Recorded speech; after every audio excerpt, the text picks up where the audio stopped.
пошел в своем селе, да, вот, там старик, короче, ну, при смерти умирал. Ну, в школе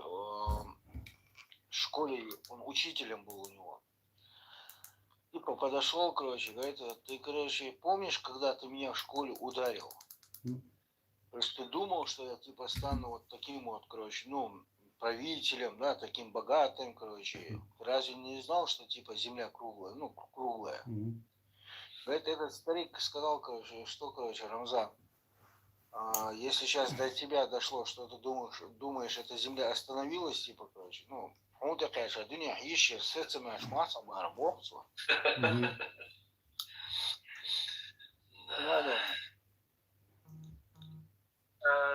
Не оскорбляйте Кадырова, иначе он может сразу в кусты. Это да, согласен. Труба Ади Тамбая. В трубу он уже завязал. Да, завязал. Да, сейчас у него новый уровень. Чуть что сразу в кусты. Дитанцой, хумш. Турбуш. Сабадел. Я сейчас. Так.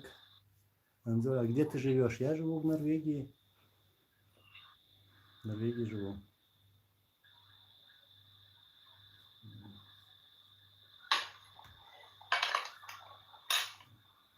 Там Иван, YouTube чувала. Ну просто так. Да, высокие.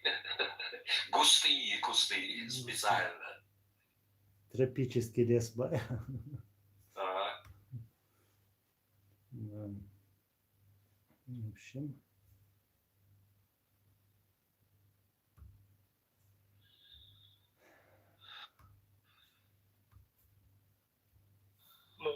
Швайц. Темирлан сразу ее добил сюда, потом Бали рубль.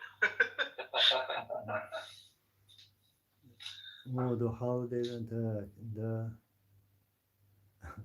Алхамдулилlah, дик да, что? Сега худу, шумоа. Так, с какого года в Норвегии? С 2006 года. Вот. Алейкум ассалам. Алхамдулилlah. Так. Арсвет хума. Вот так. Так нормально. Не отсвечивает тебя. Хокадек гагарон. Компьютериющий телефон, ну. Нормально, так не отсвечивает, хорошо тебя видно. Могу еще.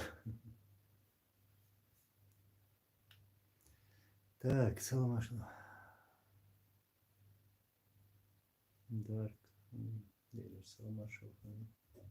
Делер саламашалхан.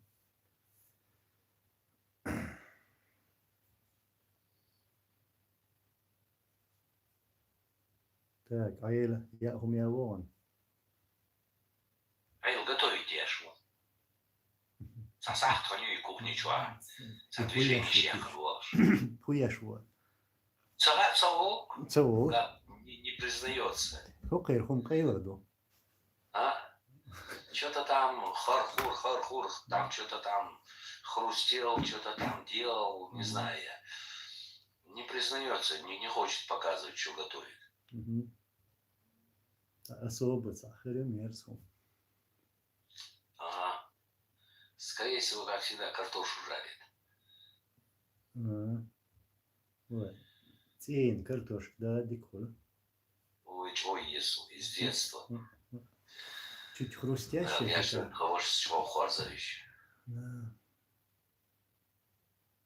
Делер саламаршал хыл, бельгер саламаршал дуайк.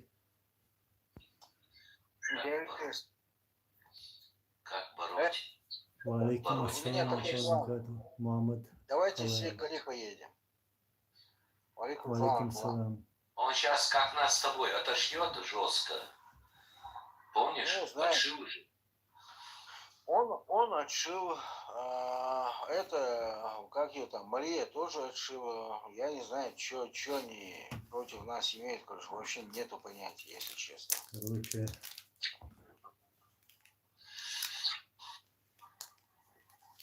Я не знаю.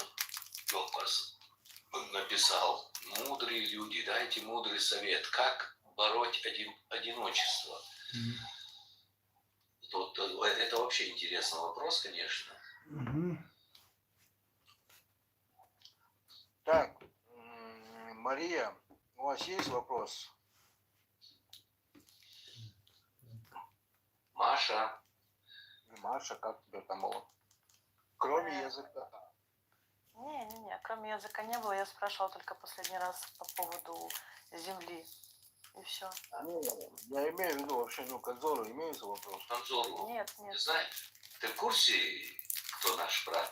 Да, я знаю, это сын Нашего последнего президента. президента Ичкерии. Анзор Масхадов. Я Да, правильно да. сказала, я не ошиблась. Да, Да. правильно. Извините. Ну, просто подкорректирую.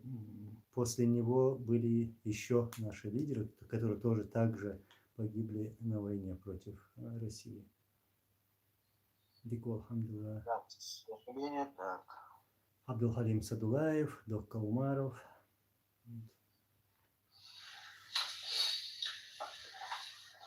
Все воины, все погибли. Али, ты что там готовишь? Скажи, пожалуйста, ради Аллаха. Валейкум Не ассалам. признается. Ну покажи, Валейкум что ты там ассалам. готовил. Пальцы уже облизывает. Давай показывай, что ты там наготовил. Вот ты царская морда, я тебе скажу. Так, Тамерлан. И что у нас за тема сегодня? О, у нас тема всегда наша с вами Родина и вот эти Мгм. вот, да, бараны, к сожалению, не могу сказать, только говорю сейчас ослы. Ну, подожди, не оскорбляй баранов, не оскорбляй ослов. Да, Они поэтому я приносят- сказал ослы. Ну, они тоже какую-то пользу приносят человеку. Да. Ну тогда свиньи, что ли? Ну, может, они- Кавказ, Раша, Украин. А это да, он и читает. Так, вопрос, ну куда задел Анзор? Анзор, сколько тебе лет было на момент войны? Вот какая война? Первая, вторая, он не уточнил. Валейкум салам. Дейли салам, машахуй. Так, написал он первая, вторая. Не знаю, я вообще вопрос не видел. Нет, он не писал первая, вторая, поэтому я говорю, хайга, а вторая, Так, 94-й год. Мне было 18. В 17 лет я уже был рядом с отцом с 93-го года. Когда началась первая война, мне было, да, ну, сколько там получается, да, 18 лет. Пацаном был. Анзор, не говори все как есть. Нам стоит 27 лет, так что не надо сейчас. Ну ладно. А то они, знаешь, такие техничные вопросы задают, короче. Ну, чтобы прощупать, да? Да. Вот цыган, вот, как Али там, так, ну, улыбается вот. Мгм. А участвовали в бою, действия было, нет, кукурузу охраняла, ладно? Во время войны, что было что-то есть, короче, кукурузу охраняла, это нормально. Ну, конечно, если ты на войне, ты принимаешь какое-то участие в ней. Мгм. Не, помнишь, сегодня вот были вопросы, да?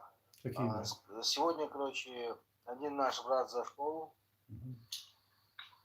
и говорит вот Анзору, типа, да, твой отец там был на праведном пути, он был, короче, умер за свое, ну, земли, братьев. И как это было, Анзор, если я ошибаюсь, поправь меня, Кто чтобы именно? Анзор сейчас создал какую-то армию. группу, Армию? да, чтобы Бригаду, Анзор создал батальон? какую-то армию, да, вот, Мгм. типа, ну, призывал, короче, к войне, я так понял, да? Да. Ну, так должен, да. Но это, в моем понятии, это совсем неправильно. Неправильно. Я не могу, не имею права сегодня кого-то призывать на войну, находясь здесь.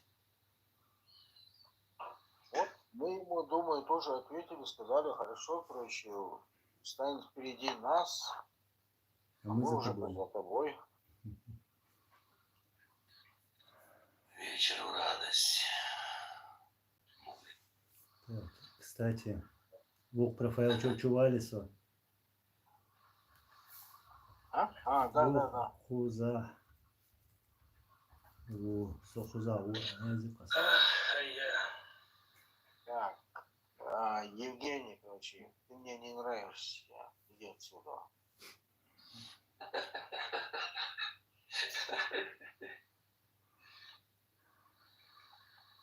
Ты мне не Да. нравишься. Давайте, Короче, кто желающий, вон там внизу, видите, это его новый аккаунт, вот Анзора.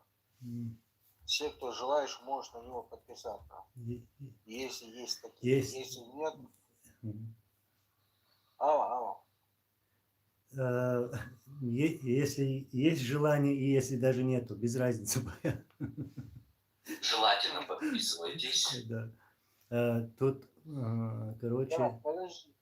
да. Алло, понял? Ну, то, что там вопрос был, я видел. Куда его дели? Я потерялся. Стереть, да? Смотри, чувак, я тебе сейчас скажу, короче, не то, что на его канале, да? Вот лично у меня на канале тоже вот таким, как ты, будут закрывать рот. Я с удовольствием это буду делать. Потому что у вас поганый язык, поганый рот. Вы когда туда заходите, хотя бы скажите бисмилля изначально. А вы нет. Вместо этого, вы, которые сюда заходите, да, вы, короче, блин, такой у вас гнилой язык, короче, я Аллах. Вместо салам алейкум, короче, вы пишете гадости. Вот поэтому мы вас затыкаем. И будем это делать. Хуза, Тамерлан, насчет кем был Шамиль Басаев. Шамиль Басаев... Спасибо, что приняли. Добрый вечер. Добрый Точнее, вечер. ночь. Добрый. Добрый вечер. Тут я смотрю много мусульман, да? Да. Алекс, Отлично. немного подожди. Ответите мусульманин на вопрос? Ответим. Аллах, На Подожди. несколько вопросов. Можно? Аллах, конечно. входу, Аллах, что? Только выстрела. А то, короче, зашел, короче, залетел, короче, не знаю, кто, что, блин. Продолжай, Анзор. Анзор. В общем, да, пускай слушает. Кем был Шамиль Басаев, тут писали. Ну, как и все люди, он был мирным человеком, вот, учился.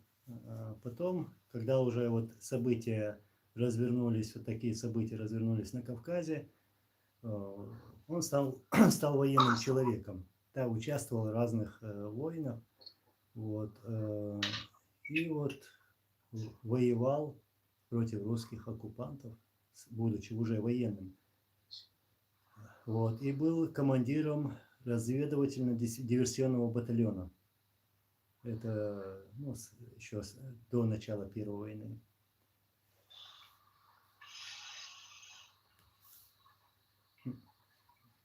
Велерон,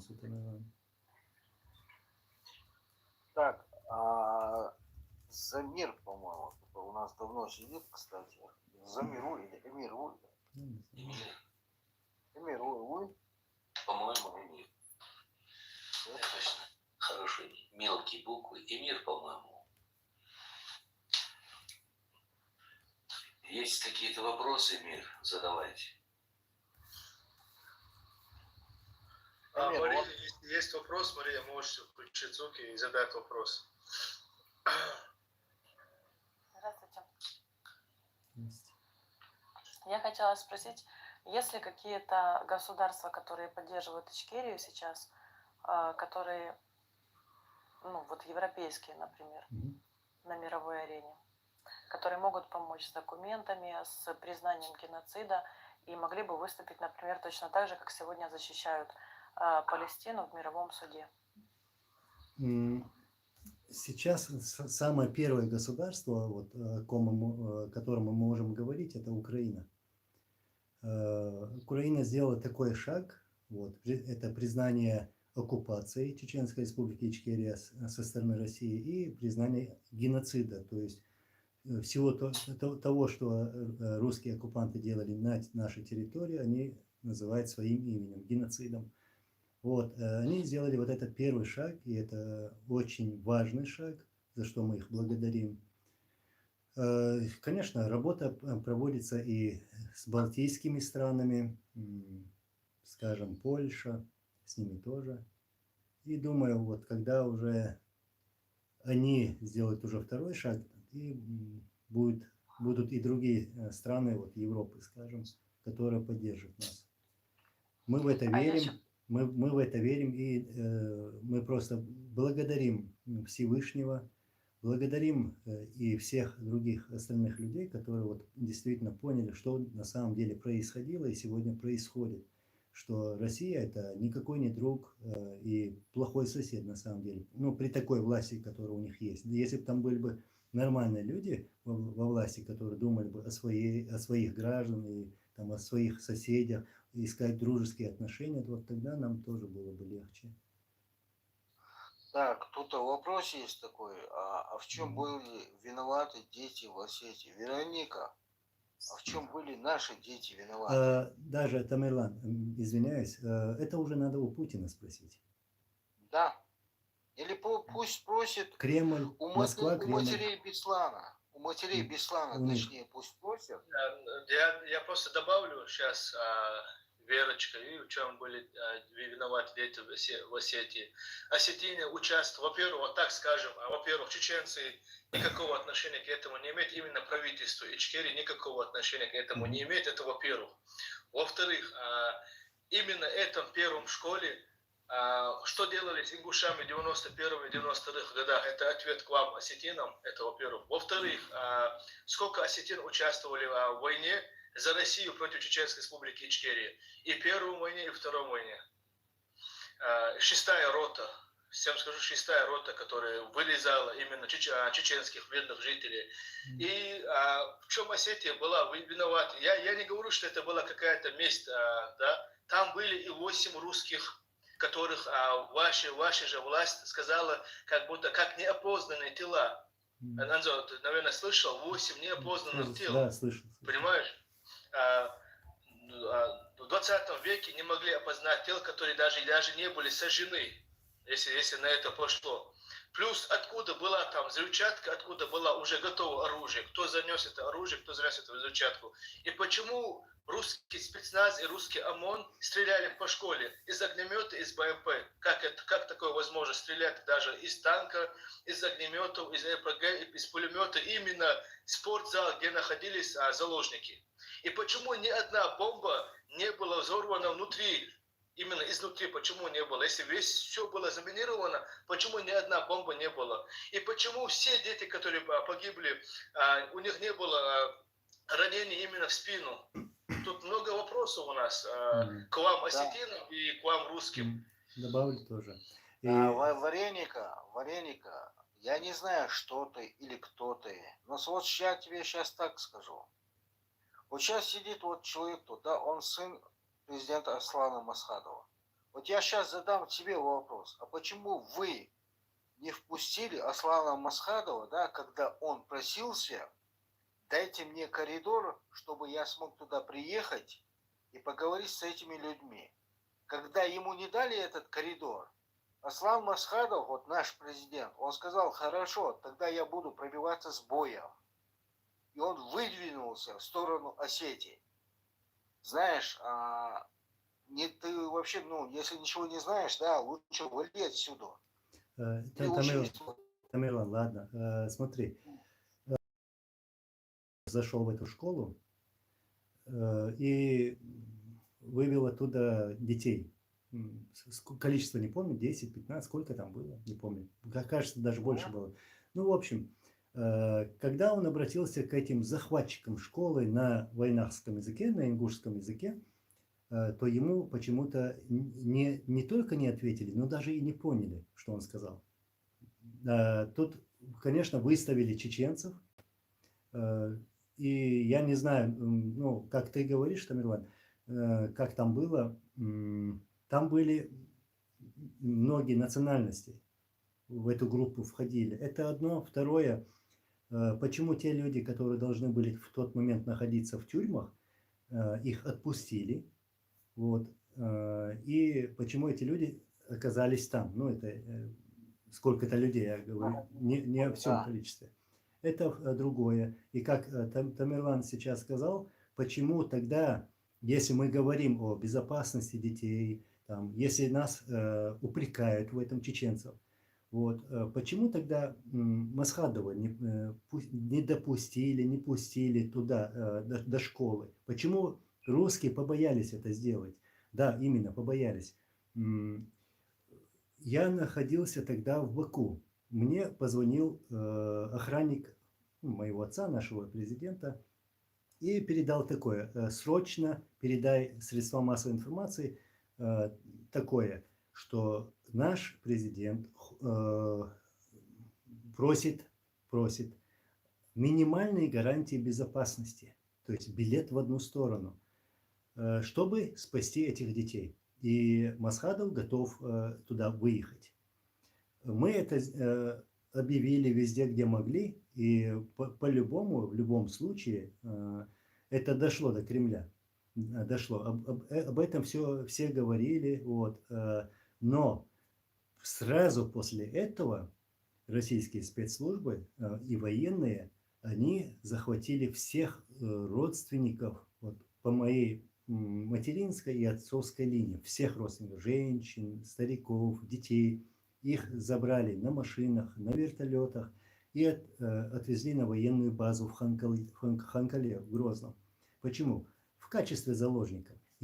То есть, чтобы дать понять, что если Масхадов туда пойдет, то у нас есть его родственники. Где находился тогда Масхадов, я даже и это скажу, я это знаю. Он был в пути, как Тамерлан сказал, и был на границе с Ичкерией и Ингушетией. Путин не хотел вызволить освободить этих детей. Он их убил, просто взял и убил. Почему? Я разговаривал с матерями этих детей. Я человек, сын того человека, которого обвиняют в этом теракте. Вот.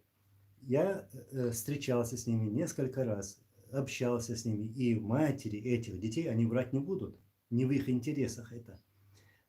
Они говорили, что первые взрывы были произведены с крыши домов, которые находились рядом, и стреляли из огнеметов. Шмель – это ужасное оружие, это огнемет. И стреляли в спортзал, где находились все заложники. Вот с чего началась вот эта не операция даже, а штурм. Там были применены танки, там, ну, я не говорю, что стреляли снарядами по спортзалу, но были, вертолет там был. Вот. И потом что случилось, что рассказывали эти матери? Они рассказывали, что дети выбежали из школы, и по ним стреляли те, которые штурмовали вот эту школу. Эти матери рассказывали, что ранения были с лицевой стороны, то есть они выбегали и по ним стреляли. Но средства массовой информации России говорили, что стреляли в спину детей. Неправда, не было такого. Это рассказывают матери, которые вообще не заинтересованы во лжи, они хотят донести правду, они обвиняют, в первую очередь обвиняют Путина в том, что он отдал приказ на убийство этих детей. И я вспомнил такой сюжет в новостях. Я все это записывал, и все это у нас есть.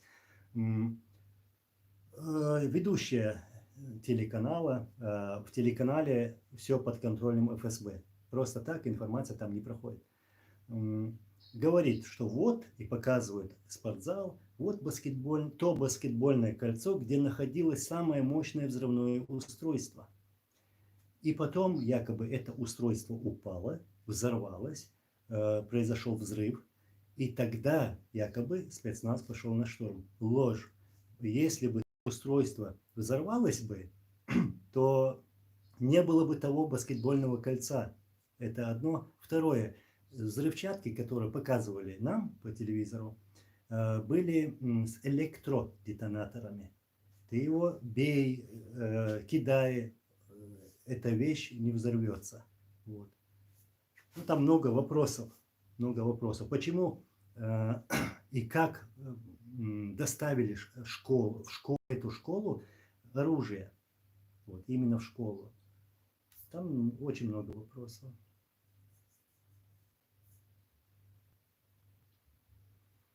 Чем ответил, да? Да.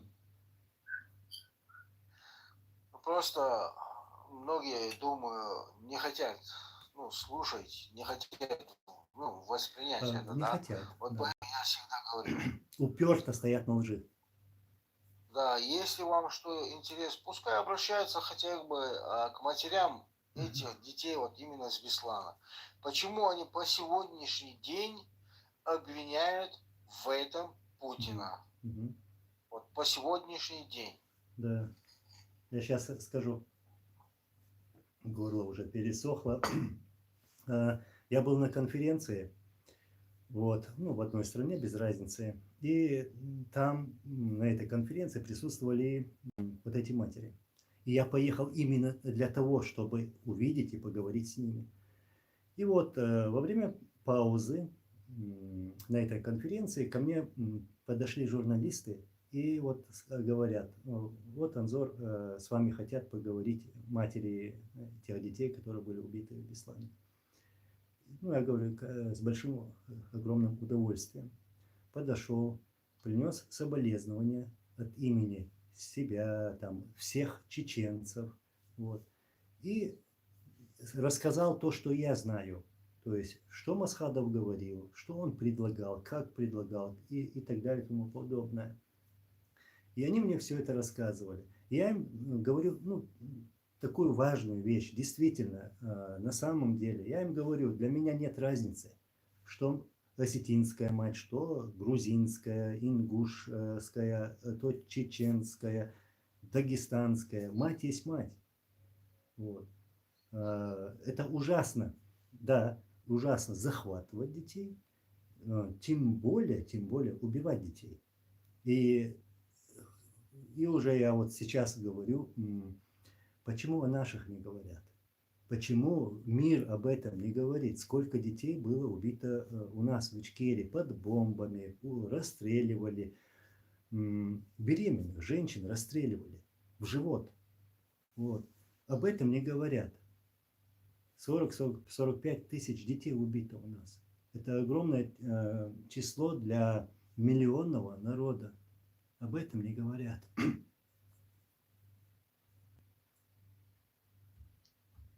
Потому что мы Франция.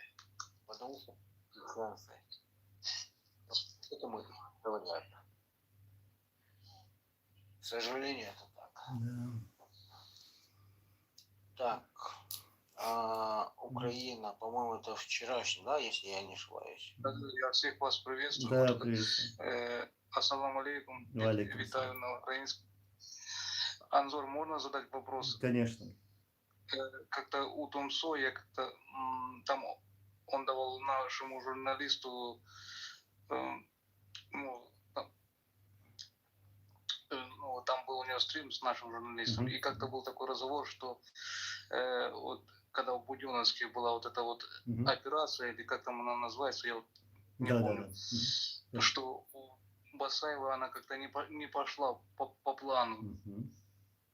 Это правда или нет, я так хотел бы узнать. Да, действительно, правда. Шамиль даже сам говорил, что в его планах было то, чтобы дойти до Кремля, ну, до Москвы. И у него денег не хватило, потому что милиционеров в то время, не полиция, а милиция была, они слишком много, ну, сильно любили деньги. То есть они подкупали милицию, там посты были, и вот деньги закончились, и он остановился на Буденновске. Так сказал Шамиль Басаев. На самом деле, почему он поехал в Буденновск. Ну, представьте себе, насколько далеко Буденновск. То есть всю территорию он проехал. И это очень большая группа, вооруженная группа с гранатометами, с пулеметами. Они поехали не захватывать кого-то в заложники. Они поехали разгромить вертолетную часть, ну там аэродром у них в Буденновске, там и Су-25, и Ми-24, Ми-8, вертолеты разные. Вот именно, чтобы напасть на эту часть. Потому что оттуда взлетали, оттуда и бомбили нас. Вот почему он там появился в Буденновске. Насчет Москвы, я думаю, это было просто так сказано, наверное, но цель была Буденновск. Ну, это я точно знаю. Ну, он сам, в принципе, признался. Сказал, что больше не хватило денег. Да, ну так, Ну, так и так сказал. же, А у нас и не было денег. Хотя говорили, что вот там какие-то страны нам помогают. Да никто нам не помогал. Если помогали бы, все было бы еще получше. Вот. И там еще надо напомнить, сказать, что именно до Буденновска, ну, буквально недавно до Буденновска, российская авиация бомбила его родовое село. И там было убито 12 близких родственников. 12 родственников, самых близких. Дяди, там, двоюродные братья и так далее. Вот. Как бы, как-то так. Анзор, я добавлю, Да, уточню, да. точнее. 3 июня были убиты его семья. Это то, что было уже в Буденновск уже 14 Да, июня да. 95-го года. То же То самое. есть Да. это все произошло за 11 дней разница. То есть Россия пришла, бомбила чеченские села, чеченские города, убивала чеченских детей, чеченских женщин, и в том числе семью Басаева, Шамиля Басаева. И через 11 дней Шамиль уже пошел в Буденновск. Ну, да, видишь, Али, вот если бы Россия не начала бы войну в 1994 году, никаких Буденновских, никаких Буденновских, ничего-либо другого не произошло бы. Мы про это не услышали бы. Вот именно Ельцин начинает войну, потом Путин начинает войну. И вот получили, как бы получается, ответку, потому что ни власти Ичкерии, ни чеченский народ не сможет контролировать неконтролируемых, как бы так. Вот. И я уверен, те люди, которые вот поехали кого-то захватывать, как-то отомстить, как бы в этом плане, им было наплевать на всю эту Россию. Вот. Если человек мстит, то он не смотрит, что и как делать. Он мстит, и все. Они сами создали таких мстителей, на самом деле. И еще добавлю, вот сейчас связались с Украиной. Ну, Украина серьезное государство, с серьезным оружием. Вот. И поэтому там российские войска понесли и несут огромные потери.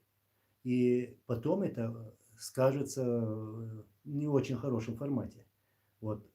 Что они думают, что после, ладно, война завершилась, думают, что украинцы будут любить или уважать русских?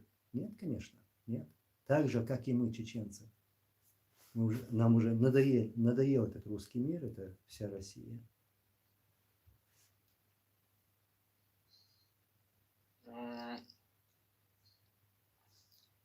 Так. Нет, я просто на дух смотрю, и там, и тут, короче, везде.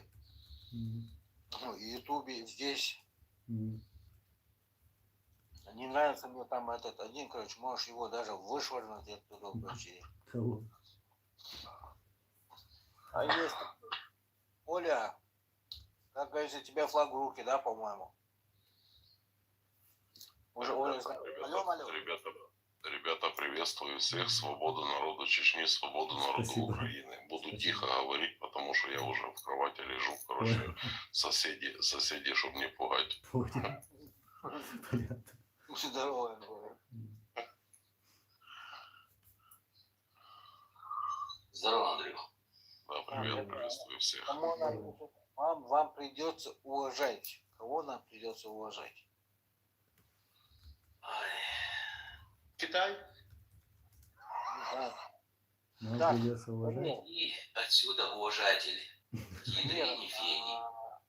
Подождите, тут этот эмир уже давно заходит, выходит, заходит. Я Да, еще да. не полностью. Да, давно захожу, выхожу, короче, никто слова не дает и никого не хочу перебивать. Ассаламу алейкум всем. Валикум ассалам. Мир, Это дом, во-первых. вашему. Подожди, братан, во-вторых, мы к тебе обращались. Еще когда ты Нет. первый раз заходил. Ко мне не обращались. Обращались. Ну ладно, еще как обращались. Не обращались. Можете Есть говорить. вопрос? Так, стоп, народ, подождите. Эмир, смотри. И Анзор. после этого даже написал в комментарии, извините, я не Дамир, а Эмир. Ты из-за чего ты это сказал? Из-за того, что мы к тебе обращались. Мы говорили Эмир или Но Дамир. вы это множественное число, а он отвечал за себя конкретно. Ладно. Ай, Ладно. Ну я лично, вот Я я думал, ведущий. Я вообще не хочу ничего говорить. Я в твоем, вот именно в этом эфире 3 раза как бы попадал. Но я лезу тогда, когда делать нечего, когда свободное время, вот, ну, в ТикТок, да, как все обычно заходят. Хочу, да, сказать, вот этому Сидому, который стоит, ну, человек, явно видно, да, что прожил свою жизнь, седина есть у него. И могу сказать, знаете, одно. Да, смеетесь, да, здесь вижу Украину, вижу я там, где сейчас плохо. Там, где сейчас плохо, все выходят, да, говорят все такое. Я скажу Анзору, то, что он вот прожил, вот эта седина, да, вот этой сединой почти пол России живет. И что от того, что у нас Путин, ин по-английскому, это input есть, а есть output. Output это выход, input это есть вход. Путин. Путана. можно по существу? По существу. Путин. Валикум ассалам. Товарищ Клифосовский, можно покороче? Да нам по Путин. барабану Путин. Вот именно Фак Путин. Ты Подождите, с каким вопросом зашел? Я его не придерживаюсь. Я не придерживаюсь к его Подожди. политике. Я знаю Подожди. больше, чем вы все остальные. Вот это Амир, Манзор. хорошо. Ты сам Тали, кто? Тали. Ты Я сам скажу, кто, Амир? Давайте, я Ты всех сам Дамир, кто? скажи. Ты сам кто? человек. Да Какой я человек? просто не папуас, блин. Кто-то по национальности. Так, нет, подожди, Тамилан, смотри. Эмир, ты сказал, что вся Россия пережила. Что Россия пережила? Что ты лично пережил? Я Что ты лично пережил? пережил того, чего даже тебе, лично тебе, ведущий. Тебе. Давай, что ты пережил, скажи мне. Я пережил, короче, я брата потерял я. Я вышел Все, вышел на брата свободу. потерял. Вот И так все? у тебя на И родину всё? потерял брата. Брат заехал к тебе на родину, и брат исчез. А какого? всё? Исчез. Подождите, На народ. какого, короче, А с чем приехал? Я говорю не так, как ты через ВПН, И я всё? не говорю за границей, я говорю... Эмир, и всё? Эмир, и всё? Только брат потерял, и все? На Ленинградском проспекте ровно 700 метров до Кремля. Я говорю, как она есть. И мне, ведущий, ты младше меня, а вот которую сейчас я вижу, вот да, сединой, вот Анзор. Ну, я слышал про него. Эмир, не веди себя как проститутка. Нормальный разговор, тебе нормальный вопрос задали. И все? Больше ничего ты не пережил? Хорошо. Больше Хорошо, ничего? я То есть, проститутка, меня подожди, рассчитывают. закрой хлебало, подожди. То есть ты потерял только брата и зашел к нам сейчас, среди чеченцев, среди украинцев, которые потеряли намного больше, чем ты, понимаешь? Ты потерял только брата, мы потеряли родителей, родственников, свою родину, понимаешь? Мы потеряли 350 тысяч своего народа. Сейчас в данный момент Украина теряет каждый день своих близких. А ты как обиженная проститутка, которому не заплатили, да, обиженная на нас, короче, ведешь себя так тупо. Ты говоришь, я больше вас знаю. Ты нифига не знаешь, Эмир. Ты нифига не знаешь. Ты дальше носа нифига не видишь, понимаешь? Куда ты зашел? Зачем ты зашел? Какая твоя цель? Я потерял своего брата. Иди к своему брату, пожалуйста. Только не нашем родине, а в своем родине, Мудазон. Пришел. Нет, просто мне интересно было, кто он. Он явно не русский. Он явно не русский. Татарин, говорил. Если он Во-во-во. татарин, Понимаете ли? Вот сидит Антон, потерял отца. Сижу я, потерял родителей. Сидит Аэле. другой, потерял глаз, руку. Всех родственников до единого. Сегодня нету у нашего брата Тимирлана ни одного человека из его родственников, кто мог его похоронить, когда он умрет, короче. Зашла шваль и говорит, я потерял там брата. Да пошел ты, короче, со своим братом. Мудазон. нет, у меня элементарно к нему такое предложение, такое, Эмир, я знаю, что ты там слушаешь, да? Вот ты говоришь, что ты там в России 700 метров от Кремля, и ты не мужчина, если завтра не подойдешь там к чеченцам, которые живут в Москве, не включишь свой стрим и не задашь этот вопрос, вот ты не мужчина. Я тебе сейчас коротко говорю, а я посмотрю, как ты будешь там уже извиняться. Ну, стоя, да, вот на колени. Ты будешь на коленях стоять и извиняться.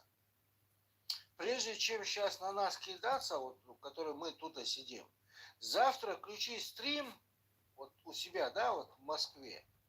Подойди к чеченцам. Вот я сейчас именно подпишусь на тебя, на девочку, да, вот ты для меня сейчас девочка, вот я на тебя сейчас подписался.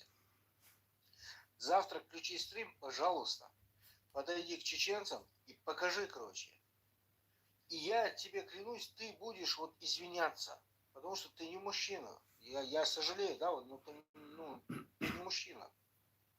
Ты просто обижен. Всякие чмошники. На слаб или на бутылку. Что его брат делал вообще в Чечне? Андрей, Что его брат Что делал? он делал? Конечно, что он делал? С оружием в руках пришел. у меня есть к Эмиру предложение. Если вы извинитесь, Эмир, я живу на данный момент в Австрии. Я тебе сейчас скину свой адрес и телефон, номер. Ты не мужчина, да, если ты сейчас не заставишь меня извиниться. Вот ты не мужчина. И я очень сожалею, да, что только твоего брата там укокошили. Жаль, что не весь твой род и поколение. Вот ты не мужчина. Месяц с тобой. Если ты сейчас меня не заставишь извиниться, я просто коротко это скажу и все. Я буду ждать.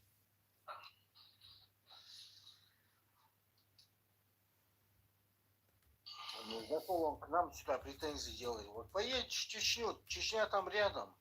Просто поедь и все. Зачем он напротив Кремля живет? Пускай сразу первоисточник уведет и к нему жалуется. Все претензии туда, а не сюда.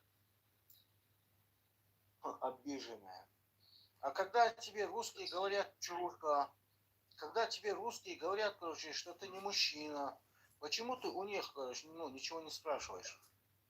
Потому что, Дорогая. потому что он еще ниже нагнется. Ребята, он не на тот стрим зашел, чтобы ему сопли вытирали. Мгм. Иди там на петушиный стрим, и пускай Да. тебе там сопли вытирают. Он как Киркоров, мне двери Не, зашел. сразу об этом подумал, хотел сказать. Не в ту дверь вошел. И вот эти Путин. поражает людей. Путин. Вообще мозгов нет у них. На свой рашистский иди. Там как раз вот такие, как ты, сидят и друг другу сказки рассказывают. И такой, знаете, короче, я больше всех вас ятых знаю.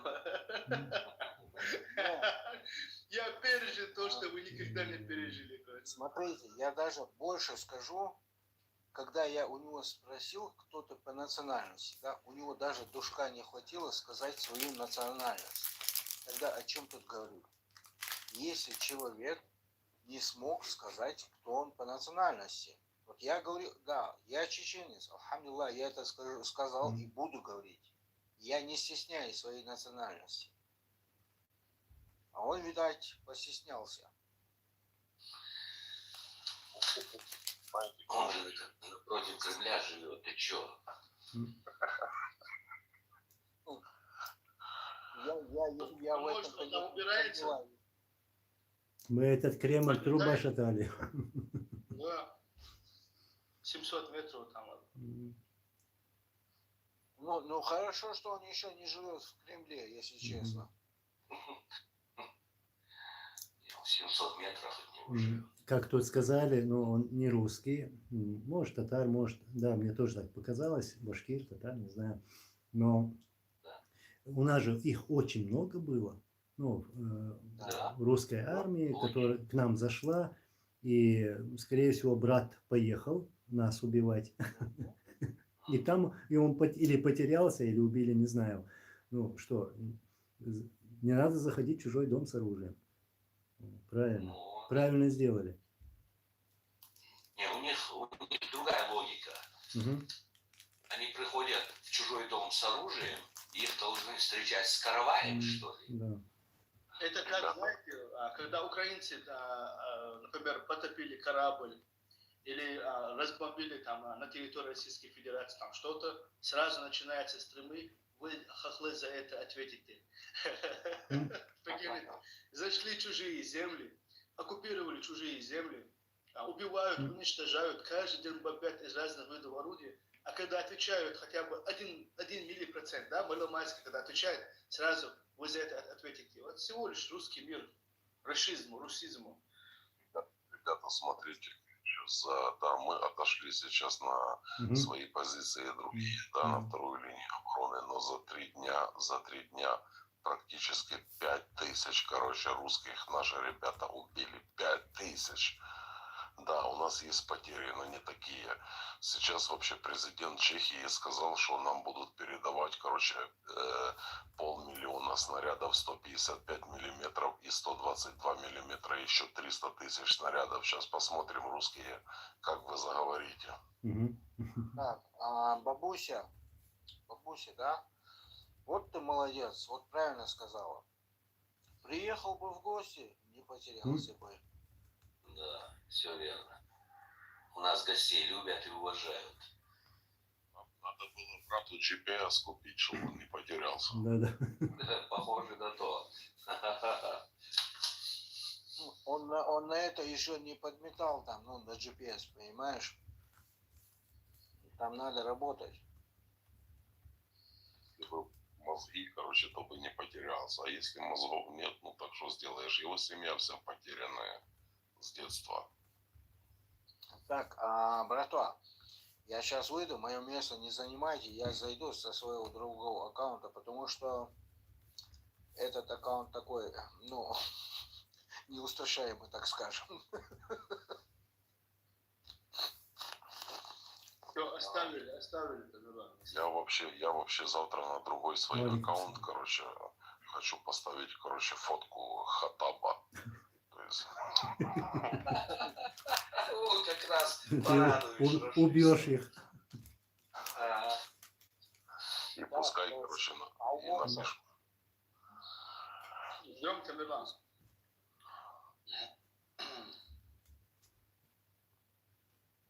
Слава Украине. Уильям, сын связи, ну, Уильям, тут несколько раз он пишет сообщение, я просто не хотел перебивать наших братьев. Насчет Англии, какая была польза, да, когда Масхадов ездил туда? Ну, были встречи с разными политиками, с лордами, помню, Маргарет Тэтчер, ну и с другими людьми. То есть нас принимали как официально, ну, это тоже был в Англии с отцом. И это был прорыв Ичкерии в мир, ну, как раз таки после войны, это было 97-й, 98-й, в эти годы.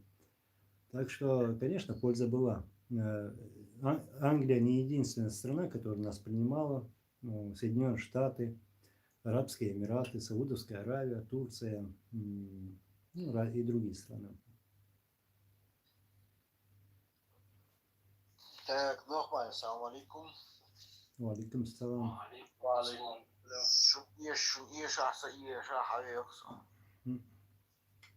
Щипальник отца. поддержка Цаир. Тебя Поддержка Цаир. щипальник отца. Вахайна Мадас. Я, спасибо. Да, Грузия, Азербайджан. Интересно тоже. Так, что тут у вас? У нас Ну, как говорится.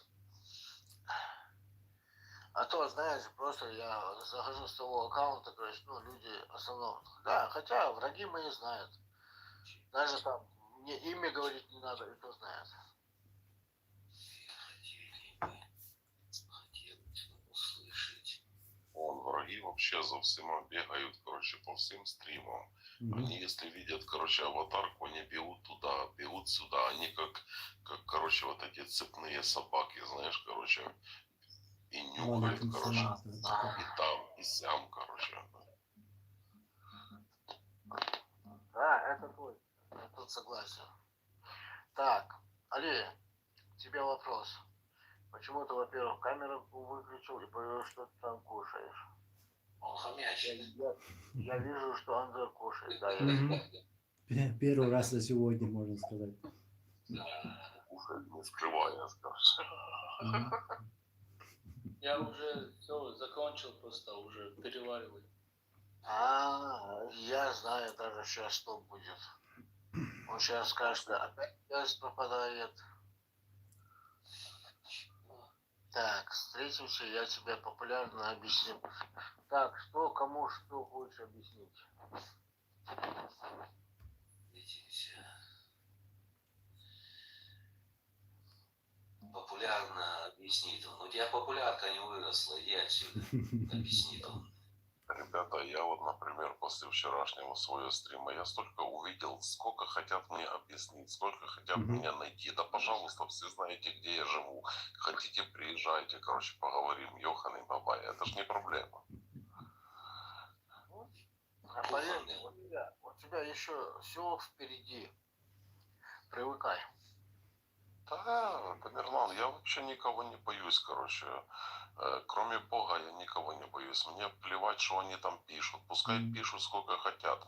Смотри, за все время никто, короче, никто не приехал и не приедет. Потому что знает, если приедет, будет как вот этот ходить и брата своего искать. Ну, тогда, Так вам надо. тогда к тебе будут претензии, а не к нам уже. Мгм. Шавки тявкают, ходят от страха. В ТикТоке только могут что-то нарисовать. Потерял сегодня- брата, ходит, короче, сопли распускает. Брата, отдайте моего брата, где мой брат? Короче, к Обзону твой брат на концерт поехал, короче. Иди его там ищи.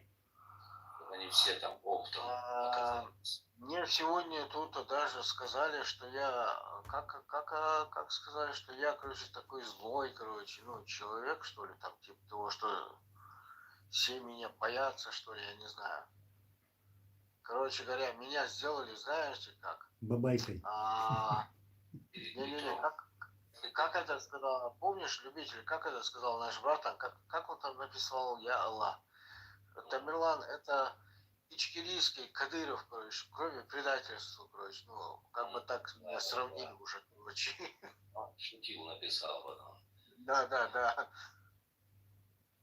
Тут еще один текст, блин, что прикольно написал. Куда-то убежал, не поняла. Короче говоря, ребята, смотрите, мы все прекрасно знаем, кто такой Путин, мы все прекрасно знаем, кто такой Кадыров и ему подобное, да. Да не надо вот эту вот чушь писать тут, там, типа Путин этот, Кадыров этот, да. Мы все это прекрасно знаем. Смотрите, вы это пишете, да, потом, короче, вас просто глушат, потому что, короче, это как бы не любим, короче, вот материться в основном, да. Вот эти вот, ну, ваши сообщения и тому подобное. Мы все это прекрасно знаем. Мы это знали еще, знаете, лет 30 назад даже, так скажем, да. Ребят, зачем это сейчас тут писать? Вот тут сидят и наши сестры сидят. которым неудобно это все слышать, читать, видеть. Да поймите вы, блин, правильно. Что-нибудь интересное, что-то имеющее значение, такое человеческое понятие, что-то нормальное спросите, а не всякую ерунду писать. Как-то самим вам. Я не понимаю. Ребята, а вы знаете, что у нас сегодня ребята 3 сушки, короче, подбили русские? На Херсонском направлении 3 сушки, короче, ушло к Кобзону. Поздравляю. Да. Хорошо. Я же тут отвечу одному. Кто-то- Тамерлан, ну ты тоже тогда не матерись. Вот смотри, когда мы тут сидим, когда мы тут общаемся, да, ты мне покажи хоть один факт или хоть одно доказательство, да, что я матерился. Вот на ровном месте, да, что я матерился. Покажи мне хоть одно место, а потом уже поговорим. Но когда заходят вот эти вот ушлепки, да, ты извини меня, когда они начинают оскорблять или начинают там, я не знаю, упрекать, унижать мой народ, вот тогда да, тогда я отвечаю им. Но когда вот, допустим, сейчас я тут общаюсь, я разве матерюсь тут? Да. Так, здорово, Вадим, ты откуда? Сейчас дайте Я мне из Черновцов, с Украины. ты из Украины, да? Ты сказал, 30 Да. лет терпите. Что мы терпим 30 лет? Я спросил, и 30 лет терпели Что терпели мы 30 лет? Кадырова? Кадыров есть 30 лет? Он 30 лет в Чечне. Сколько лет он Кадыров? У меня Ну, вопрос. его Вадим, отец, сколько и лет? он. Смотри, Вадим, послушай, пожалуйста. Когда твое государство Украина и весь мир поддерживало Россию, понимаешь, тысячами украинцев из твоей Украины приезжали как контрактники, как наемники. Да, были украинцы, 200 украинцев, которые воевали за свободу Ичкерии. С 94-го года Так 1000 или 200. 200 украинцев было за нас, и тысячами было против нас, как наемники, контрактники. Это во-первых, Вадим. Во-вторых, маленький чеченский народ, мне было бы стыдно, да, если я был бы на твоем месте, попытаться упрекнуть 1 миллион народ, который поставил на четвереньки Российскую Федерацию, одиночку. Понимаешь, Вадим? Так нет, мы это приветствуем, мы наоборот. Вадим, не надо мне твое приветствие, Вадим. Я ненавижу людей, будь он украинец, будь то он чеченец, будь то он китаёза, мне не важно, которые упрекают другие народы, сидя в комментарии, понимаешь? 30 лет, Вадим, мы не терпели 30 лет, мы сражались 30 лет, понимаешь? Когда такие, как ты, Вадим, поддерживали этих оккупантов против нас, называя нас террористами, понимаешь? А когда мы приезжали к вам на Украинцы родину, вас называли террористами? да, называли, и верили русским, большинство свое верили русским, понимаешь? Я просто могу Подожди, вам вот ты дай сказать, мне такой- я вот ты потом 92-го года скажешь, подожди, рождения, я... Потом ты скажешь, я сейчас скажу, понимаешь, потом ты скажешь по комментариям, видно, что как ты упрекал чеченский народ. Вот возьмем маленький чеченский народ, у нас территория Чеченской Республики, территория, как Харьковская область. И эти земли, Вадим, удержали свою свободу с 94 по 96 год.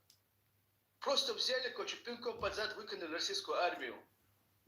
С 99 года по 2009 год, Вадим, чеченский народ сражался за свою свободу до 2009 года. С 2009 года по 2021 год у нас была партизанская война. Понимаешь? Сейчас в данный момент на наших землях находится 100 военных баз Российской Федерации и 150-тысячная армия на постоянном основе. И мы чеченцы, Вадим, и мы чеченцы потеряли 35% своего народа. 35% своего народа. Это как если украинцы потеряли бы 15 миллионов украинцев.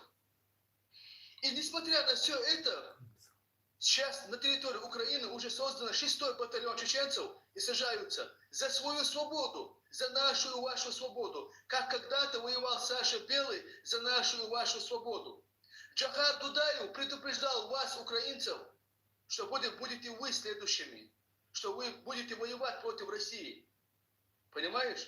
А после этого ты смеешь заходить в прямой эфир чеченцев и писать комментарии. 30 лет вы терпите. Когда я приехал к вам попросить у вас политическое убежище, мать твою за ногу, я когда приехал, что мне сказала миграционная служба? Что мне сказала? У вас прекрасный президент Кадыров, который стоит мечети. Почему ты нафига к нам ты приехал? Вот что мне сказал, короче, понимаешь, начальник там. Поэтому не надо упрекать, сейчас, Андрей, я сейчас закончу, поэтому не надо упрекать мой народ. Миллионы народ не нужно упрекать. И все. Мы вас уважаем, да, уважаем. К вам приходим, да, приходим. Пытаемся с вами хоть как-то заключить какие-то договора, чтобы у нас было какое-то там совместное, короче, что-то. Потом заходят такие, как ты, и пытаются нас упрекать. Алі, дай йому скажу українською мовою. Алі, дай йому скажу. Вадим, ти чуєш мене? Вадим. Вадим, ты бухой? Да. Вадим, ти чуєш мене? Я українець. Послухай мене. Перше, чим заходити. Я не бухий, я чую. Почекай, послухай мене, не перебивай. Перше, чим заходити на стрім до нормальних людей, ти повинен знати їхню історію, ти повинен прочитати, коротше, повністю про їхню війну, як ці люди воювали, як ці люди, коротше, якими силами і так далі. Перше, ти сам сказав тільки що ти з 92-го року. Ти нічого не знаєш. Тобі було 2 роки, 3 роки тобі було, коли в них почалася війна. Тут є люди, які воювали, тут є люди серйозні, які захищали свою країну. Вадим, послухай мене, не перебивай. Немає такої привички перебивати, послухай мене. Ти не маєш права цим людям, вільним людям, які зараз захищають також і нашу територію, і так далі. Ти не маєш права їм упрекнути в чомусь. Послухай тепер мене. В дійсності, в той час дуже багато українців під впливом російської влади воювали на стороні російської влади проти їхнього народу, хоча вони нам нічого не зробили. Але зараз ці люди, так, були українці, які воювали за них, їх було дуже мало. Але зараз цей народ, він воює також за нашу територію і за свою свободу. Розумієш?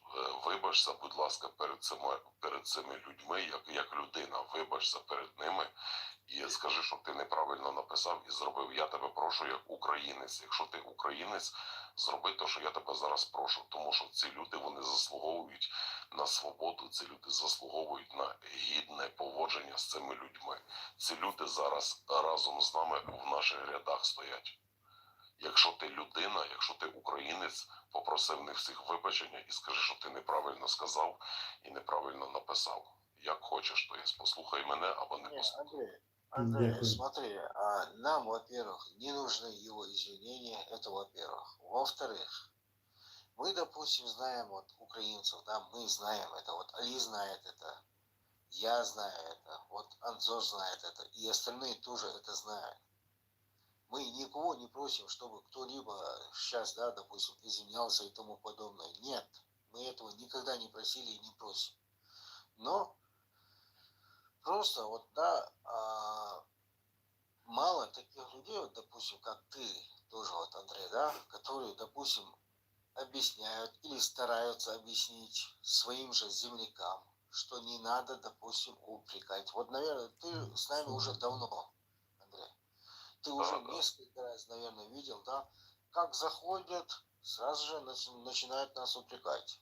Вот, блин, ни за что, ни про что начинают упрекать. Вот это вот самое, знаешь, вот меня это сам...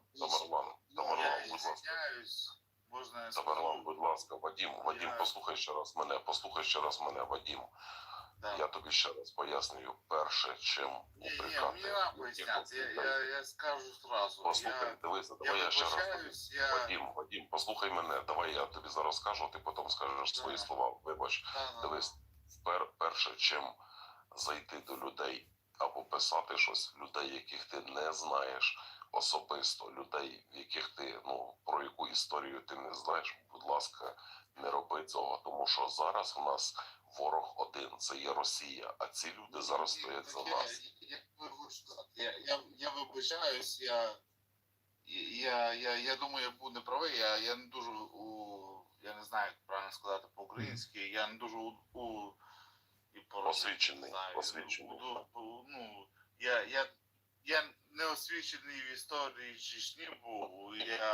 Я вибачаю за те, що я там трошки вписався не так. Вибачайте мене. Слава Ічкерії, вибачайте мене, може я десь якось не так правильно сказав, вибачайте. Я трохи згаряча психанув, я просто дивлюсь новості, щось я не то сказав, вибачайте. Дивися, Вадим, тепер я тобі ще одне. Ребята, будь ласка, дайте мені ще хвилину. Вадим, тепер я тобі поясню. Чеченці і кадировці – це зовсім інше, розумієш? Чеченці – це... Ні, я розумію. Послухай мене, я Вадим, розумію. Вадим, не перебивай мене, будь ласка. Чеченці і кадировці – це зовсім інший народ. Чеченці – це є вільний народ, а кадировці – це є зрадники чеченського народу, розумієш? І ніколи не кажи, що чеченці десь там і десь там. Ти можеш, якщо ти хочеш когось образити з кадировців, можеш їх образити. А чеченці зараз стоять і стояли поряд з нами. Розумієш? Я на цьому тема закрита, ти вибачився, але більше... Чеченців обідати. Я разом з чеченцями, я українець, вибачайте, я трохи не розібрався в ситуації, я був неправий. Все, щоб просто я тобі на подальше скажу, ніколи так не роби більше. Тому що тут сидять і чеченці, і українці. Я не хочу, щоб мої земляки говорили про народ, який нам допомагає, і вільний народ, тобто такий самий, як ми, і те саме вони пережили, те, що зараз переживаємо ми, щоб вони від нас чули такі речі, розумієш? Я всім українцям про це говорю, не тільки тобі, всім.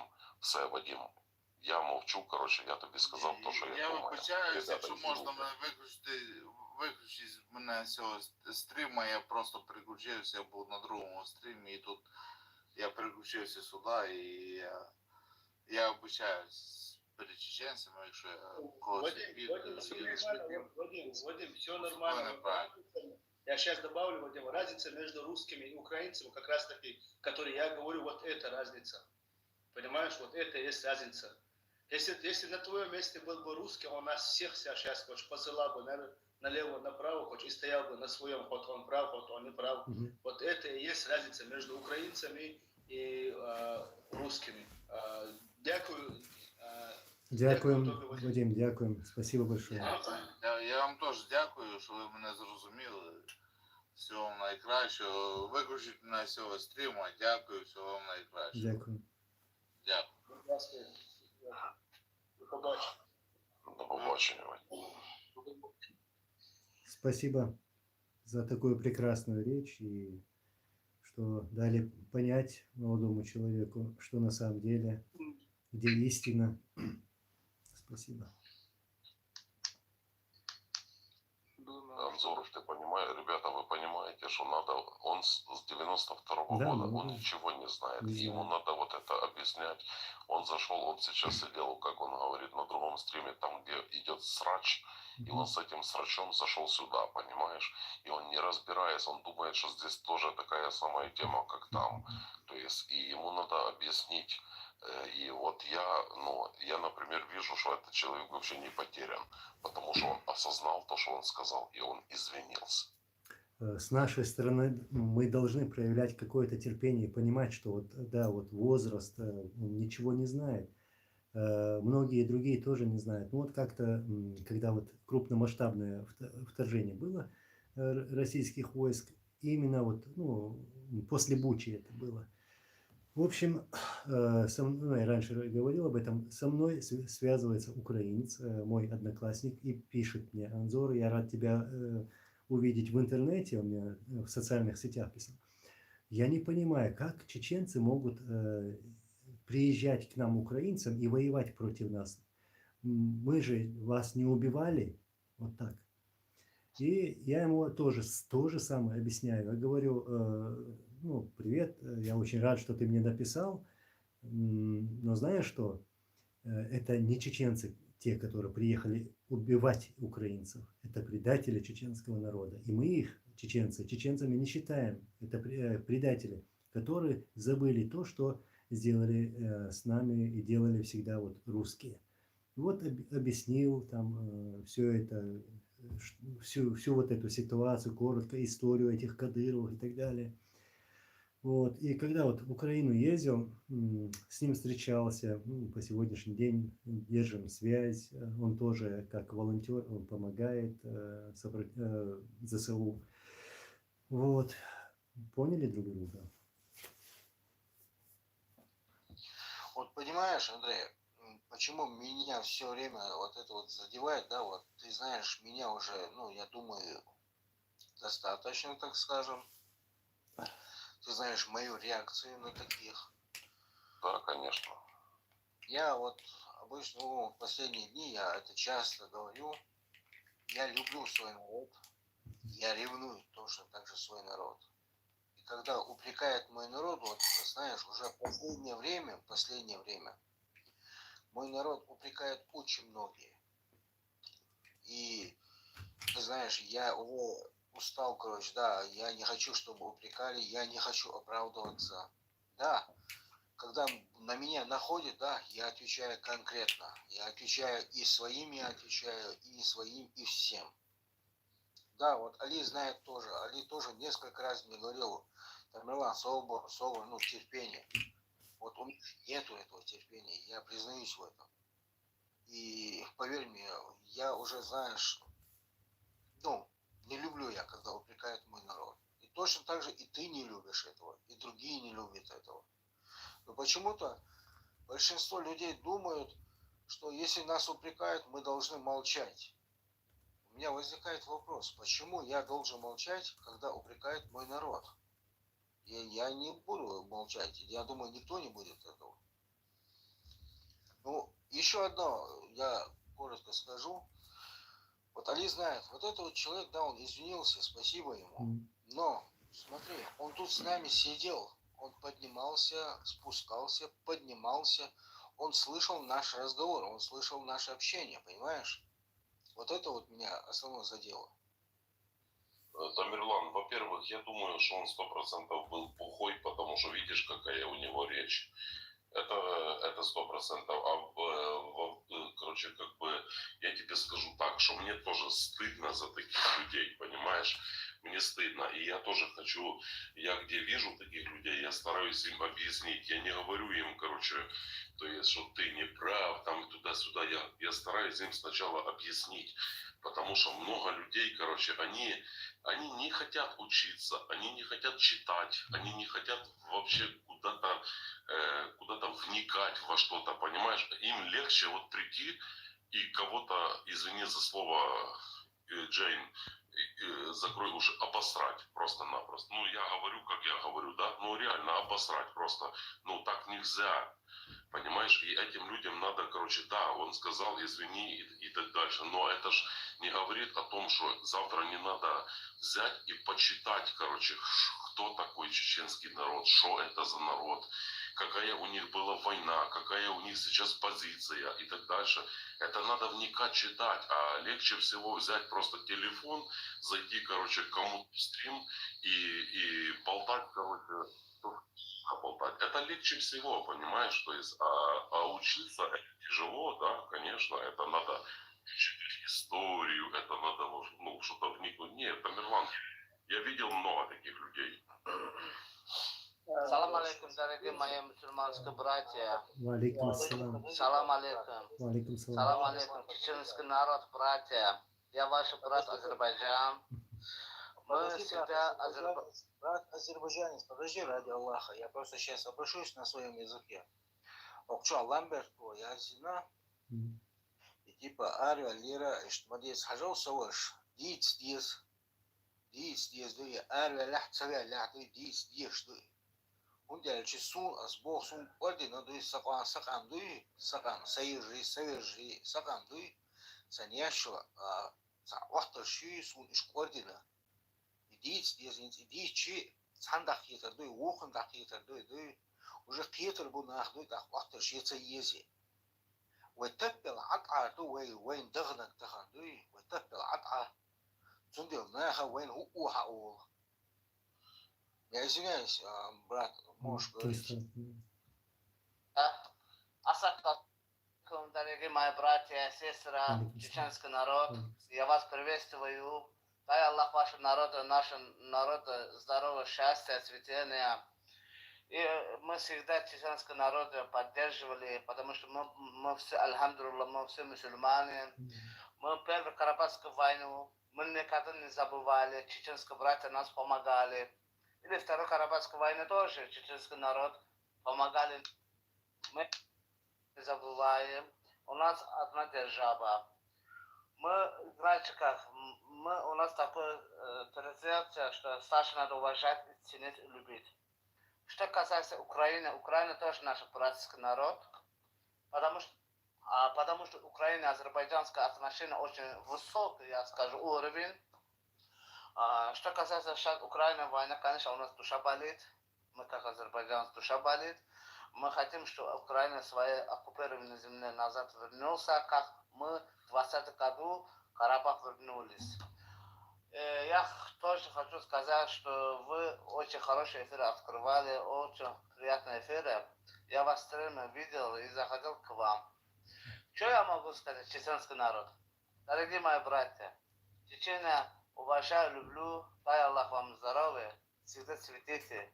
Мы азербайджанский народ, всегда чеченский народ. Слава Аллаха, баркала всем народам. Чеченский народ – это один народ, потому что я вас люблю, уважаю, ваши братья, мои сестры, дорогие братья. Аллаху Акбар. Спасибо, брат. Чеченстан народы. Спасибо, брат. Да, biz hamşa, скажи по-азербайджански, кто-то меня поймет. İki devlet, bir kardeş, elhamdülillah, biz Müslümanız. Müslüman всегда надо поддерживать. Мусульман всегда уважительно должна.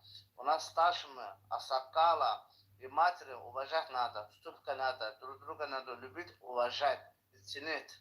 Потому что мы мусульмане, мы Корана, ислама, верующие люди.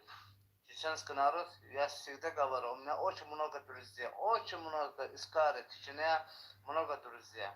Извините, что я много болтал, но я вас люблю, уважаю.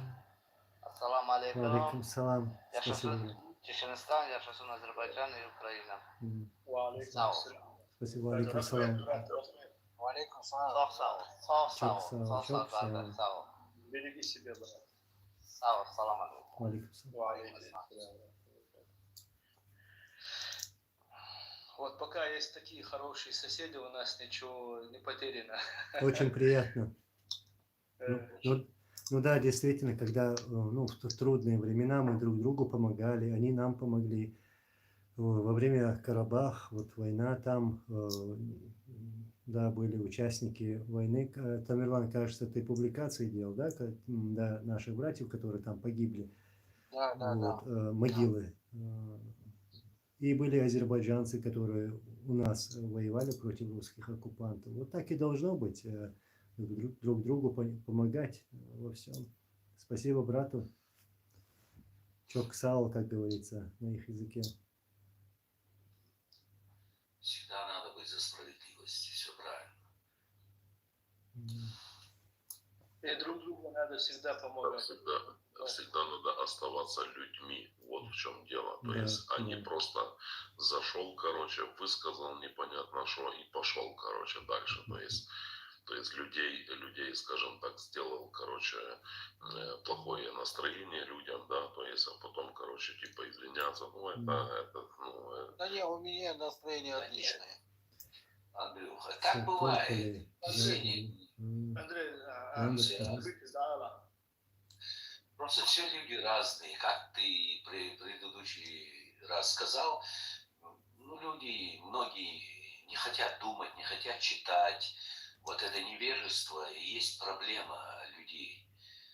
Вот и все. Народ, мне наоборот, когда, смотри, может, у меня тоже есть некоторые темы, которые я не понимаю, да, может, до меня нужно донести там, например, определенно насчет Молдовы я мало что знаю, насчет Абхазии и Грузии, если взять, короче, там в вопросах, короче, Абхазии я мало знаю, когда мне доносят, я сразу принимаю, если где-то я ошибся, я сразу, когда мне говорят, все, я сразу принимаю. То же самое, который, мы не будем говорить о том украинце, который зашел, он уже зашел, высказался, и, как сказать, он уже извинился. Я говорю, что вот как раз таки, когда у нас идет тема насчет, как сказать, насчет русских и украинцев, я всегда говорю русским, и всегда говорю своим чеченцам и кавказцам, что русские это не украинцы. Это как между небом и землей. Это разница, это большая разница. Никогда бы ты не увидишь никогда ни одного русского, который вот так извинился бы. Наоборот, он сделал, он сказал, но потом он сделал намного больше приятного, потому что он принял, понимаете?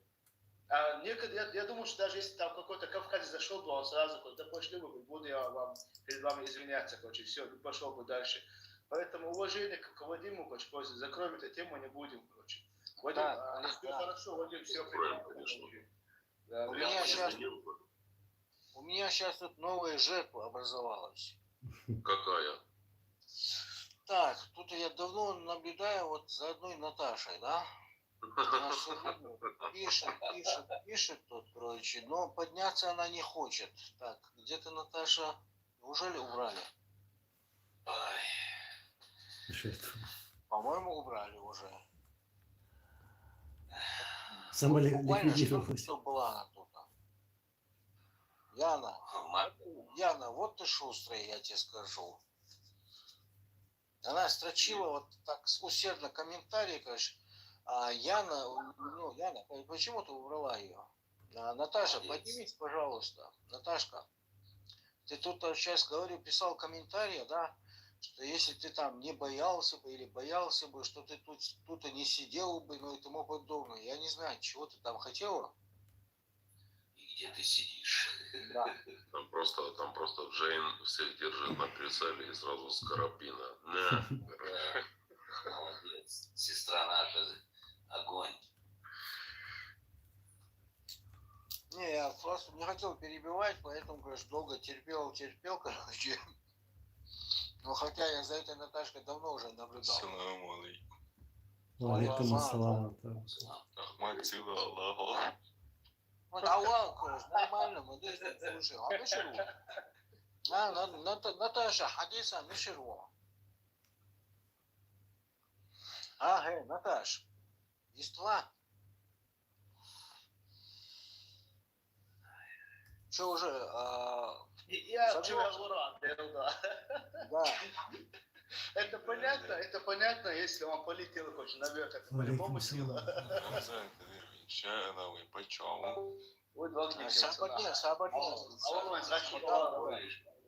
Наташ, Мичеха, я умони, а первый космонавт милоровается.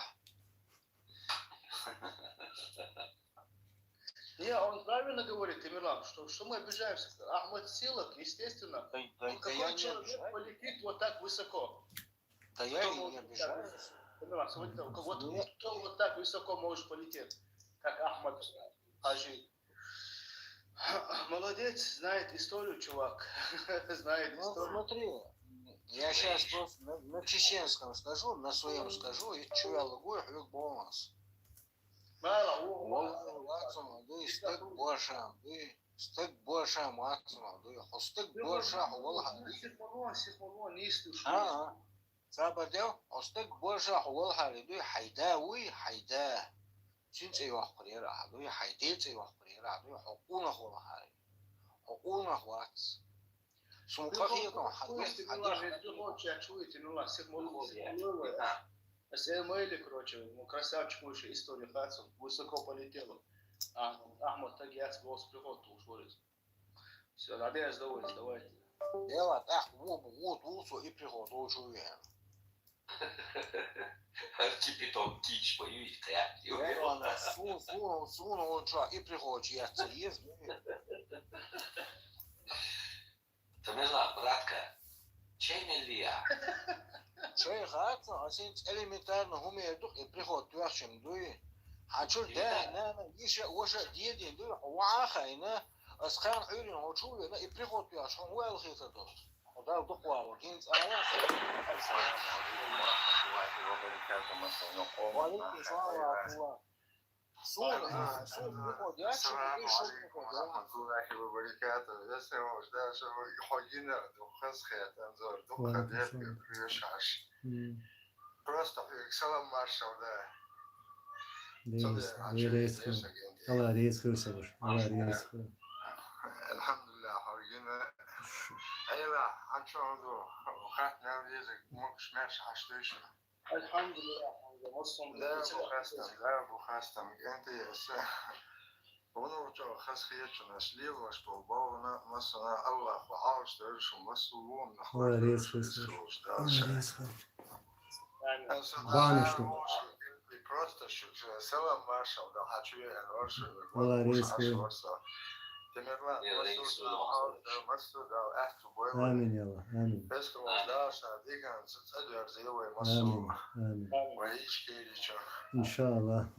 انت سوداء روش السلام عليكم ورحمة الله وبركاته. Ve aleyküm selam ve rahmetullahi ve berekatuhu. Allah reis kıl. Просто скажи манеру, он зайти в моменте, он будет где-то.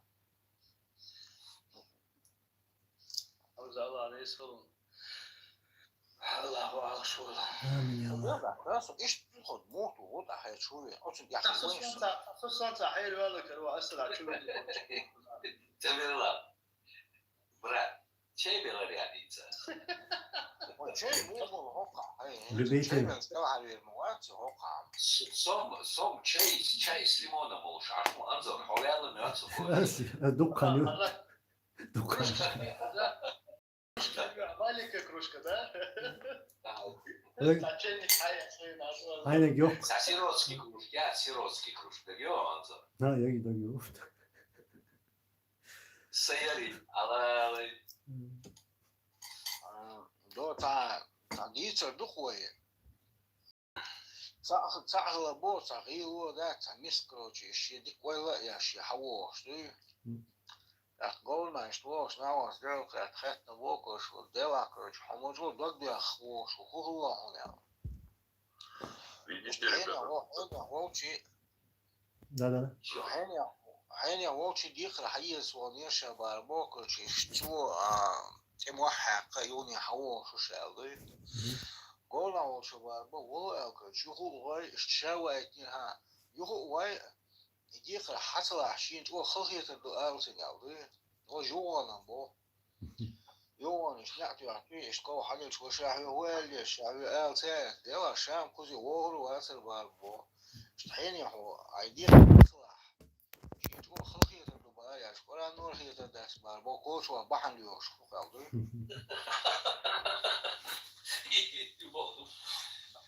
Че там, Андрюха? Набежали, видите, набежали, там два, короче, постоянно пишут и пишут, короче, лохмат слива. Лохмат дегенерат. Я вижу, что у меня что-то палочки с интернета попадают, короче. Да, у тебя уже глаза пропадают, короче, я тоже это вижу. Пусть Анзор включит прямой эфир. Где? Глаза у тебя как ступка. Кубарай. Да, моргать, я шашму, да. Олег, смотри, еще 1,5 часа всего лишь.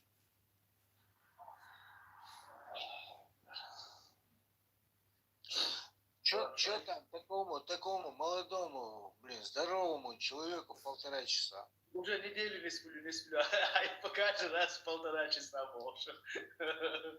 Ладно, давай, все. Вы разговариваете, давайте свои темы. Я пошел за Черемшой Боря. Как раз вовремя. Так, любитель. Инсабях бирбуз. Давай. Чем овой вообще? Сочай болушу. О, да, дух.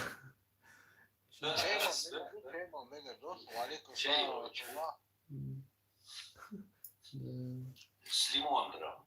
Limonları. Değil mi? Bağla şey mi oldu Jesus? Тамерлан, Тамерлан, чугайыртыру. Шесть хватит. Не рухша танк санам. Тамерлан, чей дуатань вообще? Я ду асит анзар амуэня саншей доктор анзар хавайт руэ. Давай нас их совсем. Анзар амуэня, да. Уже я пойду, потом уже Андрюха пойдет за чаем, потом уже, который внизу пойдет за чаем. Андрюха. Не, я потом, если что, пойду спать, потому что у меня сегодня друзья приехали военные, у меня во всех комнатах люди спят. И я сейчас на кухне тихонько сижу, короче, чтобы никого не будить. Алина тоже уже спит, короче, но я же не могу спать так быстро. Я ложусь спать в 7 часов утра или в 6, скажем так-то. Я еще не хочу спать. Ты своему режиму не изменяешь, да? Тамерлан, это очень плохой режим. Я сейчас не знаю, я буду пробовать восстанавливаться как-то, потому что это очень плохо. Ну, у меня и так, я очень сильно болею.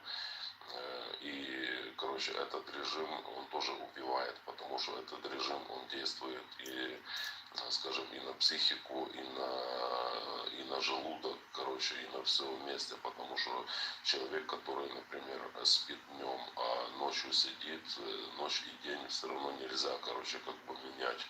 Надо как бы ночь для того и есть, чтобы спать. Я сейчас как-то буду уже пробовать, да, надо как-то наладить режим, короче, и нормализоваться, потому что это плохо, конечно, но я с этим не могу пока ничего поделать, потому что я сижу ночью, потому что мне ночью как бы чуть-чуть попроще, да, то есть по состоянию здоровья. То есть, но надо как-то менять, то есть, потому что это я уже вижу где-то больше, чем месяц или полтора, я в таком режиме, это, ну, я понимаю, что это плохо. Да, Руслан Гаджиев, ты тут пишешь, разбежались, да? Ты что имел в виду, кстати, дорогой ты мой? Разбежались, это русские, короче, разбежались там под Авдеевкой. Как это, любитель, Али, как это говорилось, дорогой брат мой, да? Или брат дорогой, как это было? Помните? Мой дорогой брат. Да. Мой дорогой брат. Ты кому это обращался? Нет, он имеет в виду, я пошел за чаем, другой пошел за чаем, Анзор пошел за чаем. Разбежались. Короче говоря, присоединяйся тогда, короче. Чай это хороший чай, кстати. С лимоном. Вперед. Да. Тем более, когда ты пьешь его в хорошей компании. Да. Но по правде говоря, на Али не смотри, он не хороший человек, просто, ну, там уже чай не будет сладким. Конечно, Руслан, я просто не такой быстрый, как Тамерлан. Я в людях вижу хороший, Руслан, вот Тамерлан. Дело, к сожалению, я в своей жизни практически ничего не увидел хорошее. Может быть, из-за этого. Вы знаете, что у русских есть такая присказка, что чай не боярышник, много не выпьешь. Ну да, это да. По-моему, русские, они все под боярышником. Народ, закройте уши, я чисто Руслану скажу, Гаджиеву. Руслан, он контуженный, не обижайся, он контуженный. Да, Руслан, открою тебе секрет. Плюс придачу 4 раза. А пятый раз, вот, сейчас меня сделает Али ведущий.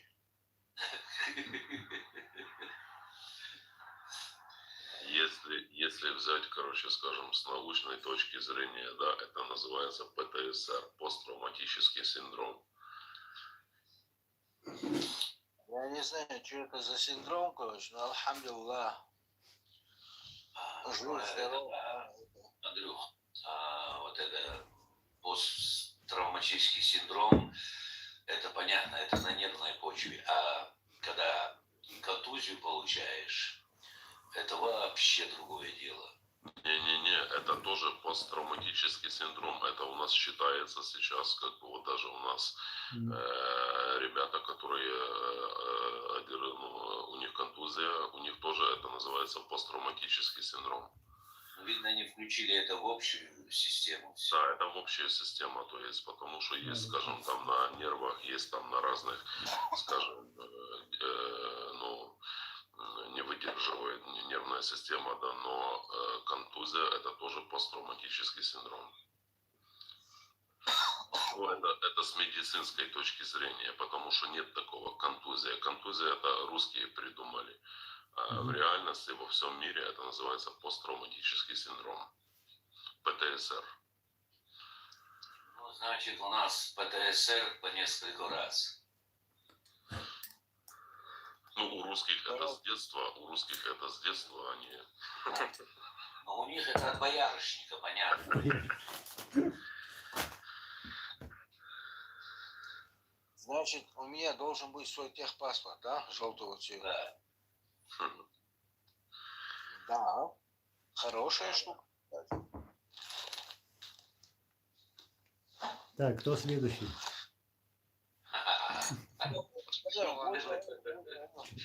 О, Ахмачай. о, чайка. Нормально. Главное, к чаю с вкусняшками. Да. Все Это есть. самое главное. Если бы еще была наклейка, Вот это другой базар. обзор для тролля москалей, надо сделать такую наклейку на чашке «Боярышник» написать.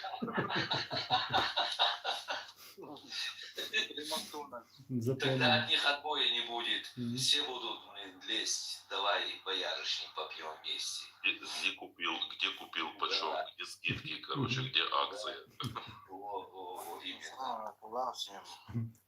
Как это было? Buy one, get two. Или как это было? Купи один, получи два, как бы. Да.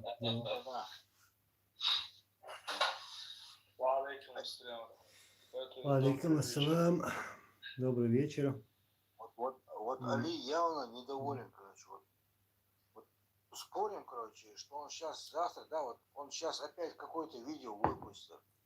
Какой-то папуас там будет кричать, короче, имя. Все возможно, ты Я знаю. Я уже, знаешь, вот вижу тебя, я уже читаю твои мысли. Типа, подождите, я вам еще покажу, где раки зимуют. Сара, если ты что-то хочешь нам написать, напиши на русском, будь так любезна. Вашу хореографию мы не понимаем. А что она так писала? Где, что, когда? Я не знаю. Она то ли на турецком, то ли на азербайджанском. Я не знаю. Это я не понимаю, что за привычка хочешь на другом языке писать, заходя. Вот это да. Это если бы я зашел, то написал. Какой смысл? Мужчины, салам из Вены. Мужик, салам тебе из Инсбрука. То есть мы не берем салам, а... Да. Он пишет, салам тебе из Вены, вот, ну, типа, мужчины, салам из Вены. Не у всех вот эти сообщения проходят. Не все видят. Он пишет нам одна, вы тоже на чеченском разговариваете, мы не понимаем. Ну так не понимаете, идите на другой стрим, короче, вас что здесь заставили сидеть. Сегодня я у Али с Телеграма взял один прикольное видео, где казах там ставит шахмат русским. Как там говорил он, как с собой говорит Вася, да? Это когда он... А что ты говоришь на русском? Он говорит, я могу и на казахском. Он ему на казахском, он говорит, не понял. Тогда что ты хочешь, на каком языке говорить? Ну да, ну дебил. Потом он поговорил на украинском, по-моему, да? Тоже, короче, а что тогда с тобой Вася говорить? Ну, отморозки, не знаю, чего хотят, лезут, знаешь, как в это, в трясину, не знают куда, но все равно лезут.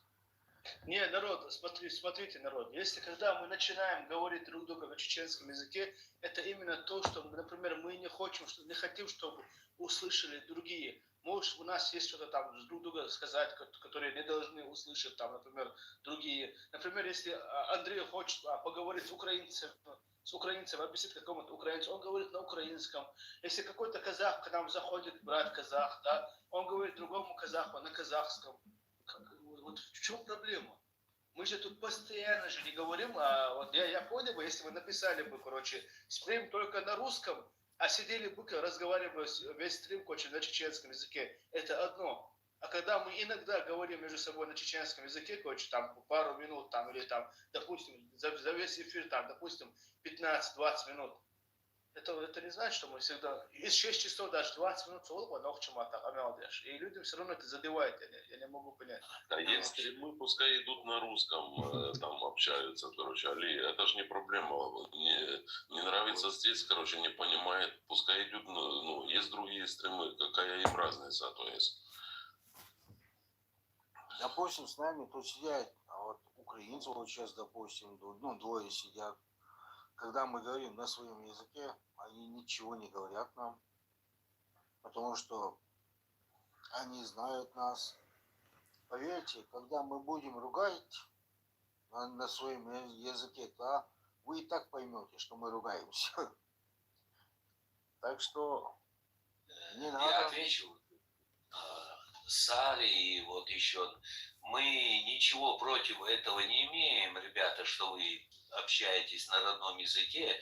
Просто мы думали, что это наш эфир, и на нашем эфире, может, человек написал на своем языке, он обращается к нам, поэтому я это сказал. Если вы хотите, чтобы мы понимали, напишите на русском. Только из-за этого, если вы между собой общаетесь, да ради Бога, мы ничего против не имеем. Общайтесь, пожалуйста.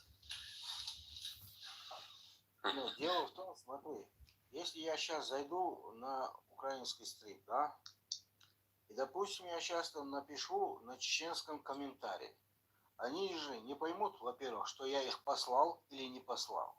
Или кому обращаюсь? Нет, я вообще сейчас так образно. Я поэтому сказал, раз у нас такое понимание, если человек приходит в наш эфир, он знает, на каком языке мы говорим, значит, он должен знать, на каком языке писать. Если человек пишет в нашем эфире, мы думаем, что он пишет нам. По идее, логике, все так. Но оказывается, они между собой общаются, только и всего. Ну, да. Просто я не понимаю. Тут пишут, Анзор, это ты, короче. Это не Анзор, это его двойник. Двойник. Да. Тройник. Во-первых, ребята, Я же третий. уже не на одном стриме говорил, короче, что у чеченского народа есть свой диалект, и если они говорят на своем диалекте, ну, его даже не всегда можно перевести на другой язык. Так что, ребята, кто там говорит, короче, о чем они говорят о своем, короче, и не надо туда лезть, и вам это все знать и слышать, короче. Так что посидите там, помолчите и слушайте, когда они будут говорить для вас на общедоступном языке. Да, без Яны, короче, у нас стрим был бы не стрим, у нас был бы бардак. Яна всегда на чеку, на посту, как говорится. Всегда. Яна, короче, как киллер, короче, она сразу убирает все. Да, я тебе скажу так, да, она вот, скажу честно, вот, она мои нервы очень бережет. Потому что я многие комментарии даже не вижу, ну, не успеваю прочитать, так скажем. Она всех нас бережет. Молодец. І дякую їм, дякую їй, вона мені сьогодні відповіла українською мовою, написала. Дуже дякую. Да она у нас, знаешь, 7 языков знает, так что, по-моему, сейчас 8 учит. А на 2 Если уже. Это очень хорошо, потому что знать языки это очень хорошо. Можно коммуницировать со всеми людьми, как бы. И это люди тоже очень уважают. Если ты куда-то приезжаешь и знаешь язык этой страны, куда ты приехал, а к тебе люди совсем по-другому относятся, потому что они понимают, что ты вот знаешь их язык, они тебя начинают сразу уважать. Ну да, есть такое. Что верно, то верно. Да, сколько русских.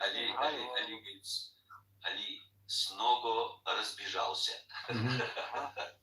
Халид, Да, в разные стороны разбежался. Халид, а тебя-то за что хвалить, скажи мне?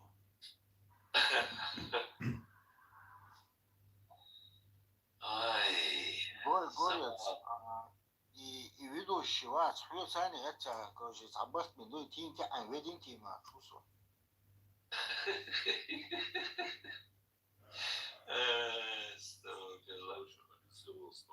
От кухни до кровати. Да, он там вот с горцем там поговорил, вот и Горец нет. Там они переписывались, короче, что-то такие зашифрованные слова. И сейчас Али так резко исчез. Он сказал, это тот, а его там нет. Цехоха. Цехуюха, Это что значит? наверное, цехуюха.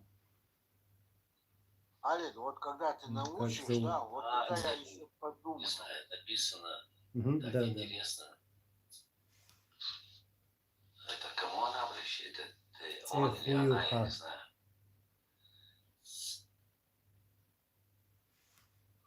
Это что сейчас?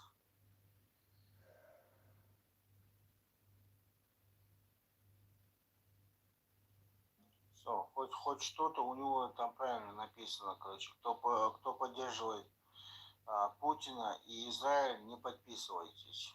Молодец.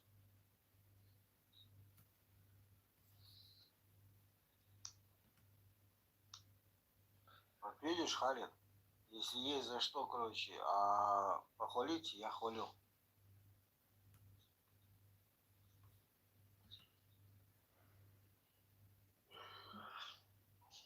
Кто-то зевает.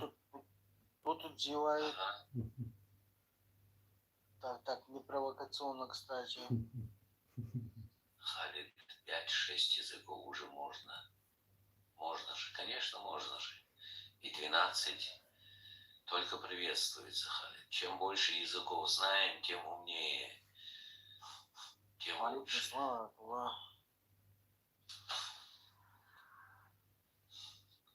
Да не надо меня, чтобы хвалили. Я сам себя похвалил.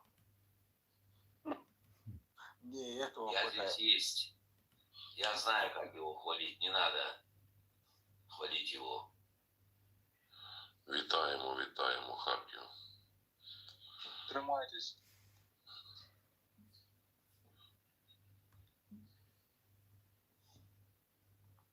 Молодец, Халид, молодец, красавчик. Да, Яна, я заметил, что нулевой. Я уже привык к этим, к нулевым аккаунтам. В основном нулевые аккаунты сейчас начали охоту на меня что-то. Я вообще не знаю, как они, например, там 2-3 подписчика, и они могут выходить в эфир. Я этого не пойму. Я не знаю тоже, я не мог, у меня 100 подписчиков было, я не мог даже в ленту зайти, не то что подняться. Разве что ли, короче, это может бизнес-аккаунт, который проплаченный, и вот с этим аккаунтом они выходят. О, смотрите, еще одна Наташа сюда зашла, провокационная такая. Вы, чеченцы, против Грузии воевали. Халид. Слушай, Да. иди ты отсюда, к чертовой матери. А еще и против Африки, Венесуэлы, короче, то есть Америки, Бангладеша, короче, и всех стран в мире. У меня сейчас к этой Наташе такой вопрос. Юзер. Смотри, мы сейчас не будем тебе тут вот так вот отвечать. А поднимись, пожалуйста, вот наверх, дай нам послушать свой голос, и мы тебе ответим, как подобает, да? Так что, а так, короче, ты можешь, ну, знаешь, куда русский корабль ушел. Вот иди туда. Или я тебе помогу в этом. Да, еще вот Зашла. этот недавно вот этот Кунин, как его там, Кунин, Шмунин, короче, я уже не помню. А в реальности их уже столько ушло, короче, на дно, что мы уже и не помним название. Не, Народ. просто... Тамила, как сказала русская одна, смотрел, да, видео, где она говорит, что она собирала автомат для своего мужа. Да. И нечаянно ложкой задела телефон, короче, это iPhone упал, короче, и там было написано, короче, Made in, как она сказала, Made in Russia? Made in Russia. На всех деталях. На всех деталях было написано Made in Russia. Так что, Андрей, Смотри, на всех ламповых деталях. Да. Не уточнила. Этот второй, помнишь, этот второй, как она там белорусов там, ну, говорила белорусам обращение. Вас всех нужно, короче, отправить на фронт, одеть форму и типа в Украину. И за мэру, чё? Я должен этот закинуть, кстати, для белорусов я именно должен закинуть вот это вот. Ну, поздравление, так скажем, да? С формой они просто дольше будут перегнивать, короче. То есть надо без формы просто сразу идти. Нет, знаешь, там очень такой интересный у них диалог шел. Типа, короче, они говорят, короче, белорусов тоже нужно отправить на фронт. Пускай защищает там, ну и тому подобное, да? Короче, там, знаешь, по-моему, белорусам это понравится, кстати. Ребята, знаете, я вам скажу, мне очень нравится, у меня еще много есть как бы знакомых казахов. Я видел, например, что сейчас активизировались очень хорошо казахские стримы. То есть ребята уже группируются, ребята уже, короче, как бы против этой власти, короче, против русских, они уже как бы начинают очень хорошо шевелиться, то есть много мнений там разных, да, то есть и вижу, есть такие подкованные политические, исторические ребята, короче, сидят, как бы это мне нравится. И я у многих спрашивал, они говорят, да, то есть на примере, они уже посмотрели на примере, короче, Украины, что вот за этот язык, типа, да, что, короче, там притесняет русских, там и так дальше, они все это уже видят. И мне сказали еще, короче, казахи вчера, что у них в парламенте, короче, будет подписан закон, что все телевидение и радио будет, короче, вестись, транслироваться на казахском языке. Ну? То есть есть такой закон у них уже. Так что русские, учите, короче, казахский язык. Правильно, делают, это же нормально. Должны учить. Так, а ты знаешь, как они говорят? Так, а зачем мы живем, короче, в Казахстане, нам и так нормально. Не нормально, короче. Нормально, когда ты живешь в стране, которая тебя приняла, короче, грубо скажем, работаешь там, живешь, тебе страна дает, короче, все, что может дать, ты должен уважать эту страну, язык, культуру и так дальше, и учить этот язык. Как мне сказал один казах, например, говорит, вот если я захожу в аптеку, что-то случилось с моими родителями, я захожу в аптеку, а там сидит, короче, русская фармацевт, и пока я не знаю, например, русского, пока я ей объясню, короче, какие лекарства мне надо, так мои родственники могут уже умереть. Понимаете, вот даже в этом ситуации. Как говорится, русская душа, да? Да. Пробудись, русская душа. Вот это вообще, эта песня, короче, я слышал, это, короче, дурдом звичайний, як кажуть в Україні. Это самый любимый такой вот гимн Али. Али любит этот гимн больше всего? Алейкум Почему-то, Андрюха, они почему-то в европейских странах, в западных странах не говорят, зачем мне учить их язык. Как букашки ходят в школу, занимаются, учат их язык, какой бы ни был европейский или любой. А вот живя в бывших советских, как говорится, республиках, тот же Казахстан, Узбекистан, Киргизия, а вот там они вот эту свою сущность показывают, это проявление своей вот этой постоянной хамского неуважения, вот это у них прям вот зашкаливает это мразоты.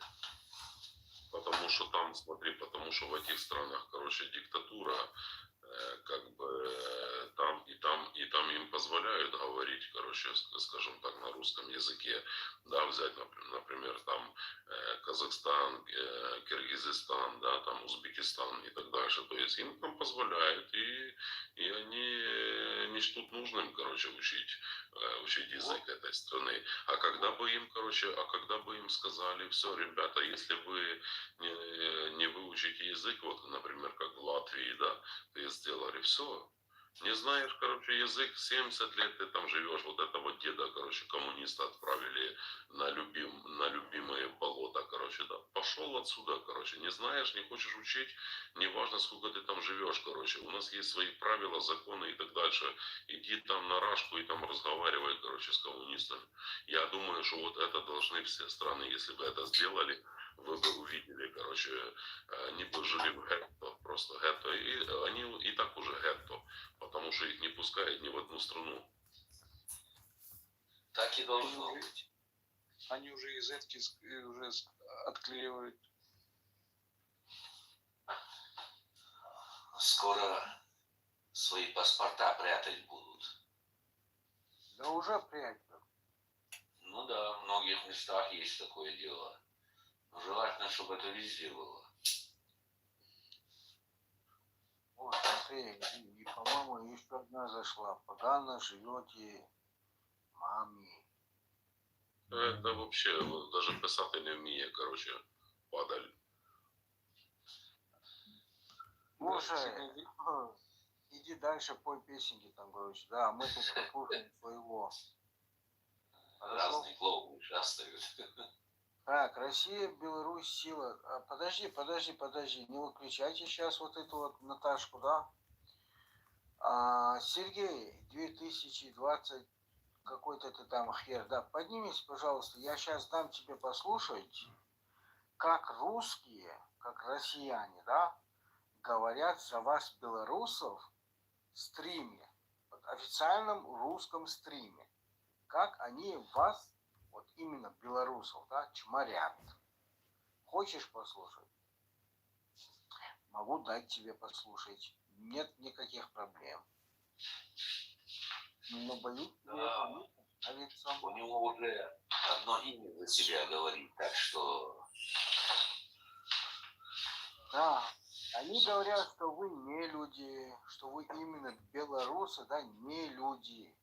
Вот эти вот самые русские, да.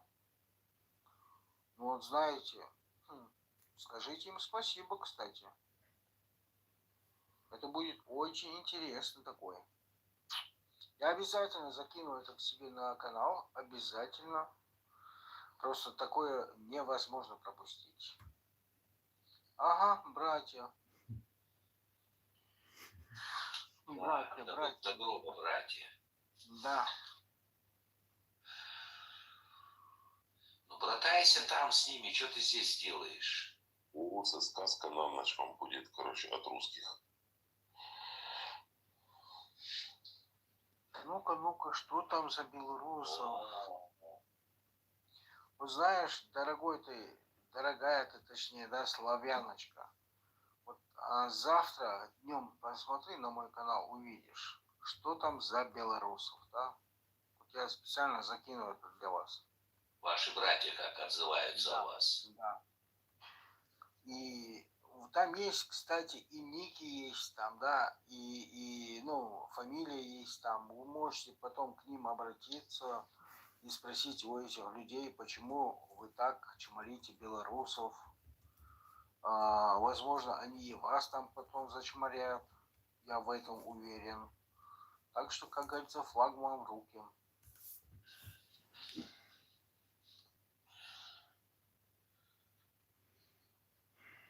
Ну, хочешь сказать, что тогда Навального убийство белорусов, что ли?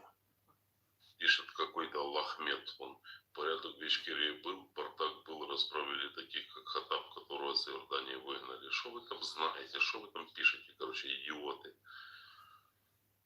Хатаб, короче, был, вас убивал, и такие же, как он, и будут дальше вас, короче, Этот Ахмед сейчас, к сожалению, я так понял, вот с Ингушетии, потому что у него там стоит 0,6.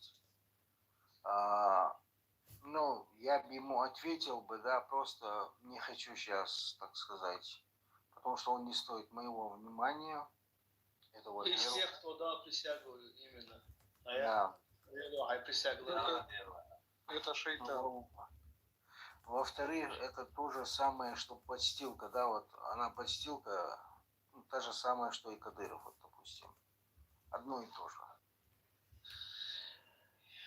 Идите в свои любимые стримы и там пишите. Здесь не надо ничего вот это нести чушь всякую.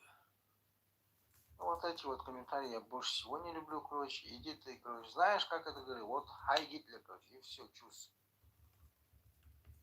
Сергей, иди ты на русский корабль. Он красиво сказал, да, чеченцы, ребята, братья. смотрите, вы неправильно, смотрите, ребята, вы неправильно назвали его имя, он просто сэр Гей. Я и говорю, Сергей. Одно имя оскорбление. Беги, Сергей, беги отсюда. Никому не говори это имя за пределы Рашки. Это будет для тебя. Ой, блин, спасибо. Мы не знали, что ты Ослик. Очень приятно, Ослик. Ослик, как твоего брата зовут? А ну скажи. Алейкум салам. Лошак и Ослик. Пабло. Винни-Пух. Если пришли, то будет мул. Блин, вот это вообще поражает этим людям, блин. Ходят вот эти, есть вот это, вот эти пакостики, вот, мелкие пакостники. Любят, ходите писать. Ну вот это, да, любитель. Ты же помнишь этот мультфильм, да? А мы уйдем на север, а мы уйдем на север. Да, именно это. Ну, вот это вот и есть циркулятор. Ну, это я говорю. Нормально, как здоровье у тебя. Эти все существа из этого, короче, деревня дураков, знаешь, было. Да, точно, согласен. Через интернет выключится. Что можно сказать? Брат, извини. О чем можно говорить, если у народа герой Иван Дурак? Да, Иван Дурак. Ну да. Смотри, какие они, короче, вообще ленивые, да, то есть скатерть самобранка, Емеля там по щучьему велению, они хотят, чтобы все, короче, просто так им в руки упало, такого не бывает, ребята, надо что-то работать. И на доменной печи гоняют. Да. А доменная печь у них. Смотрите, что надо было, короче, курить, чтобы на печке кататься. Я хотел сделать обращение, вот это вот Ахмед 06, который просился в эфир. Пожалуйста, будь так добр, да, завтра приходи, или точнее сегодня, да, Али? Айла? Вечером. Сегодня же будешь ты вечером, да? Не знаю, посмотрим. Не знаю, да, не знаю. Но когда нету, то именно когда тут нету Анзора, вот тогда приходите, короче, мы на вашем языке с вами будем разговаривать. Да. Эмир, который хочет подняться, ты тоже, Наташа, приходи сегодня вечером, хорошо? Когда не будет Анзора, придешь. Я тебя поставлю на колени, я тебя лично поставлю на колени. Сейчас-то, Милан, не надо вечером поставить. Я ничего не сказал. помните, там бывали, короче, вот, допустим, у нас во дворе, короче, мы играли с русскими, они вставали на колени, ну, как ослы, да? Помните этого? Мы так игрались, нормально. Анзор, Да, да, да. Тамерлан, что значит ты его поставишь на колени, если они постоянно стоят Стоят и не вставали. Не, знаешь, он-то пытается с этих с колен встать, понимаешь? Он пытается. Но его нужно чуть-чуть прижучить, да, чтобы он обратно сел. Анзор, завтра давай ты сделаешь. Нет, паузы теперь не будет. Никаких. Какая пауза? Где пауза? Никаких пауз. Это не поле чудес. Короче говоря, никакого пощады, да? Не будет пощады. Короче, знаете что? Я боюсь, короче, что Али, короче, скоро меня и вас заблокирует. Да у меня почти вот связь пропадает.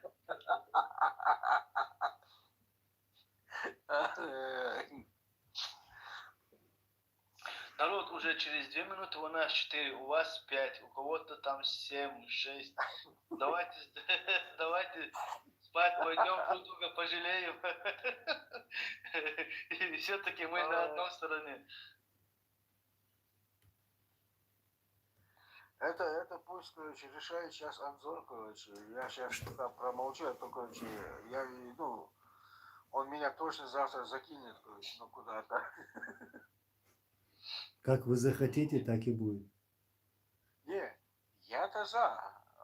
У меня там, знаешь, режим был до 6, но я уже, знаешь, что-то, короче, ну, начинаю помалкивать, короче. А то просыпаюсь, главное, утром ложусь спать, просыпаюсь, смотрю, все время какое-то новое видео. Я сегодня смотрел, я сегодня в Телеграме, там, короче, в одном видел видео где-то 20 минут. Это у нас, короче, там русские крынки. Это, короче, они там, как они тащили русского раненого, это просто комедия. Там снизу написали, почему вы его не убили. Короче, они его минут 20 тащили 50 метров. Короче, там один на одного орали. Почему ты мне не помогаешь? А другой стал, короче, руки там в карманы. Да что я не могу. У меня там соскальзывает с руки. Короче, какие-то там из сосны, короче, палки брали. Что-то там на штаны наматывали. Бляха, это просто была такая комедия. Он там кричит, верещит, короче, а наши кассетными, короче, по им там бомбят, они в лесу, короче, там, я вам говорю, Али, я тебе сброшу, короче, посмотришь, там пацанам поскидываю.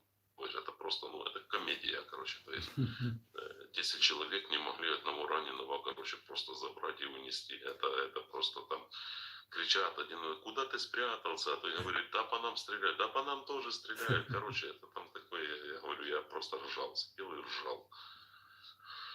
И это, смотрите, и это они, короче, это они выбрасывают, короче, в свои телеграм-каналы, короче, вот эти русские, которые еще хотят идти на войну, вы посмотрите, вас даже, короче, не могут забрать раненых, короче, свои же.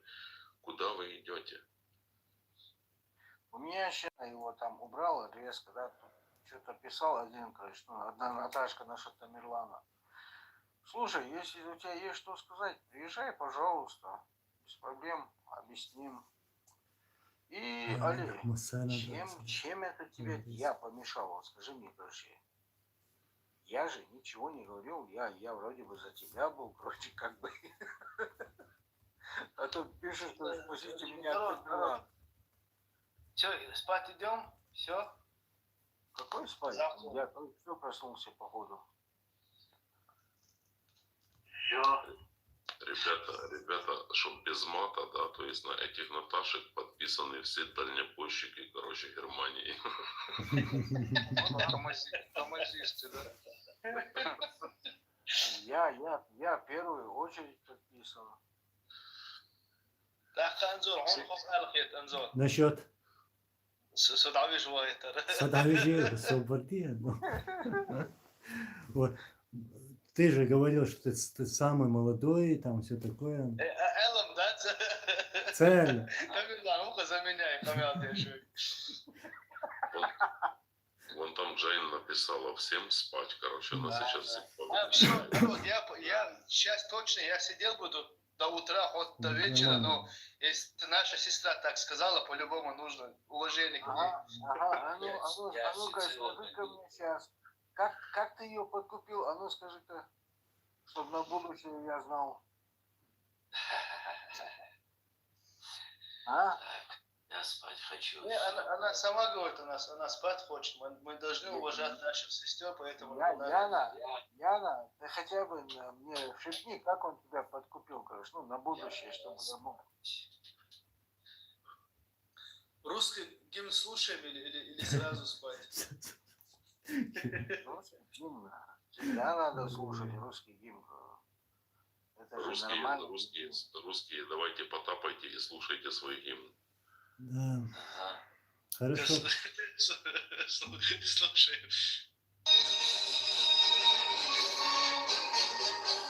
Мы рождены, чтоб всем вокруг нагадить, взорвать плотины, затопить дома. У нас сидят придурки в аппарате и долбоебы, вся наша страна. Везде воюем, не убиваем, такие моды нашего Кремля. За кем живем, на свете мы не знаем, и нахера, блядь, носит нас земля. Россия, Россия, Россия, могучая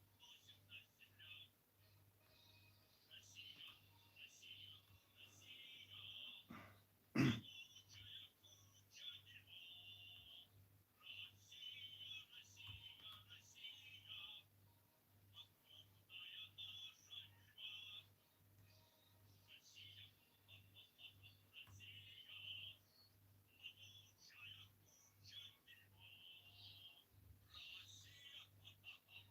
огромная наша тюрьма. Россия, Россия, могучая куча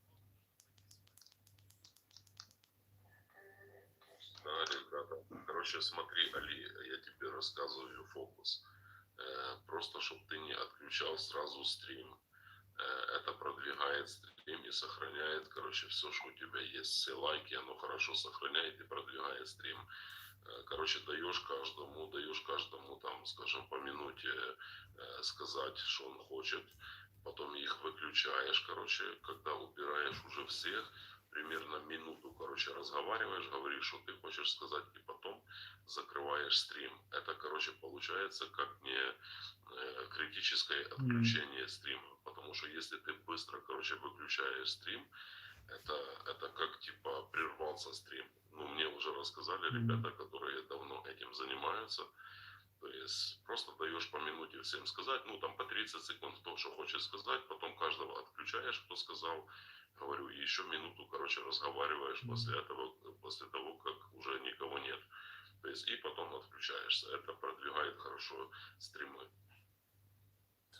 Ну, зачем ты сейчас ему так сказал? Он сейчас это все было интересно. Я серьезно, короче, то есть много людей, которые постоянно стримят. Он уже замучает нас этим. Не выключай. Андрей, включи. Монолог еще надо какой-то провести. Смотрите, уходим огородами, каждый говорит, потом короче, лесом, потом рукой подать. Так, сейчас, короче, как делаем, короче? Первый Тамерлана отправляем. Тамерлан. Нет, меня. Желательно, да?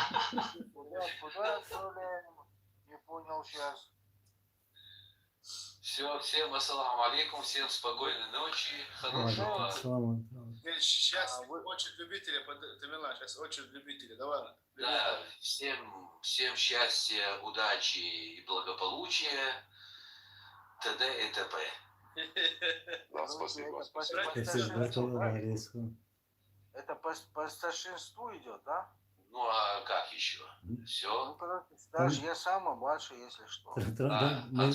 Мы вместе с тобой там. Да, вы в паре уходите. Я первый, все, я ушел. Давай, ассаламу алейкум. Любитель, далеко не уходите. Далеко не уходи. Все, теперь ты меня не достанешь. Все. Достанем. До короче, щас- завтрашнего вечера не кантовать, короче, при пожаре выносить первым. Первым. Не. Сейчас зайдешь в телеграм-канал, короче, я буду там Всё. ждать.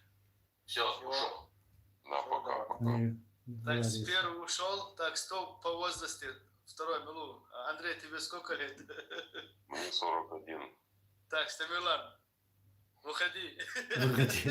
По-хорошему. Всем слушай. Так, 38 будет. А так, всего Тамерлан, 38, да. Тамерлан, ты какого Ага. месяца? Месяца какого? Ноябрь. Айдел, да. 26 ноября. 18-го. Ноябрь. Кто из вас первого уходит, Анзор? Я, получается. Да?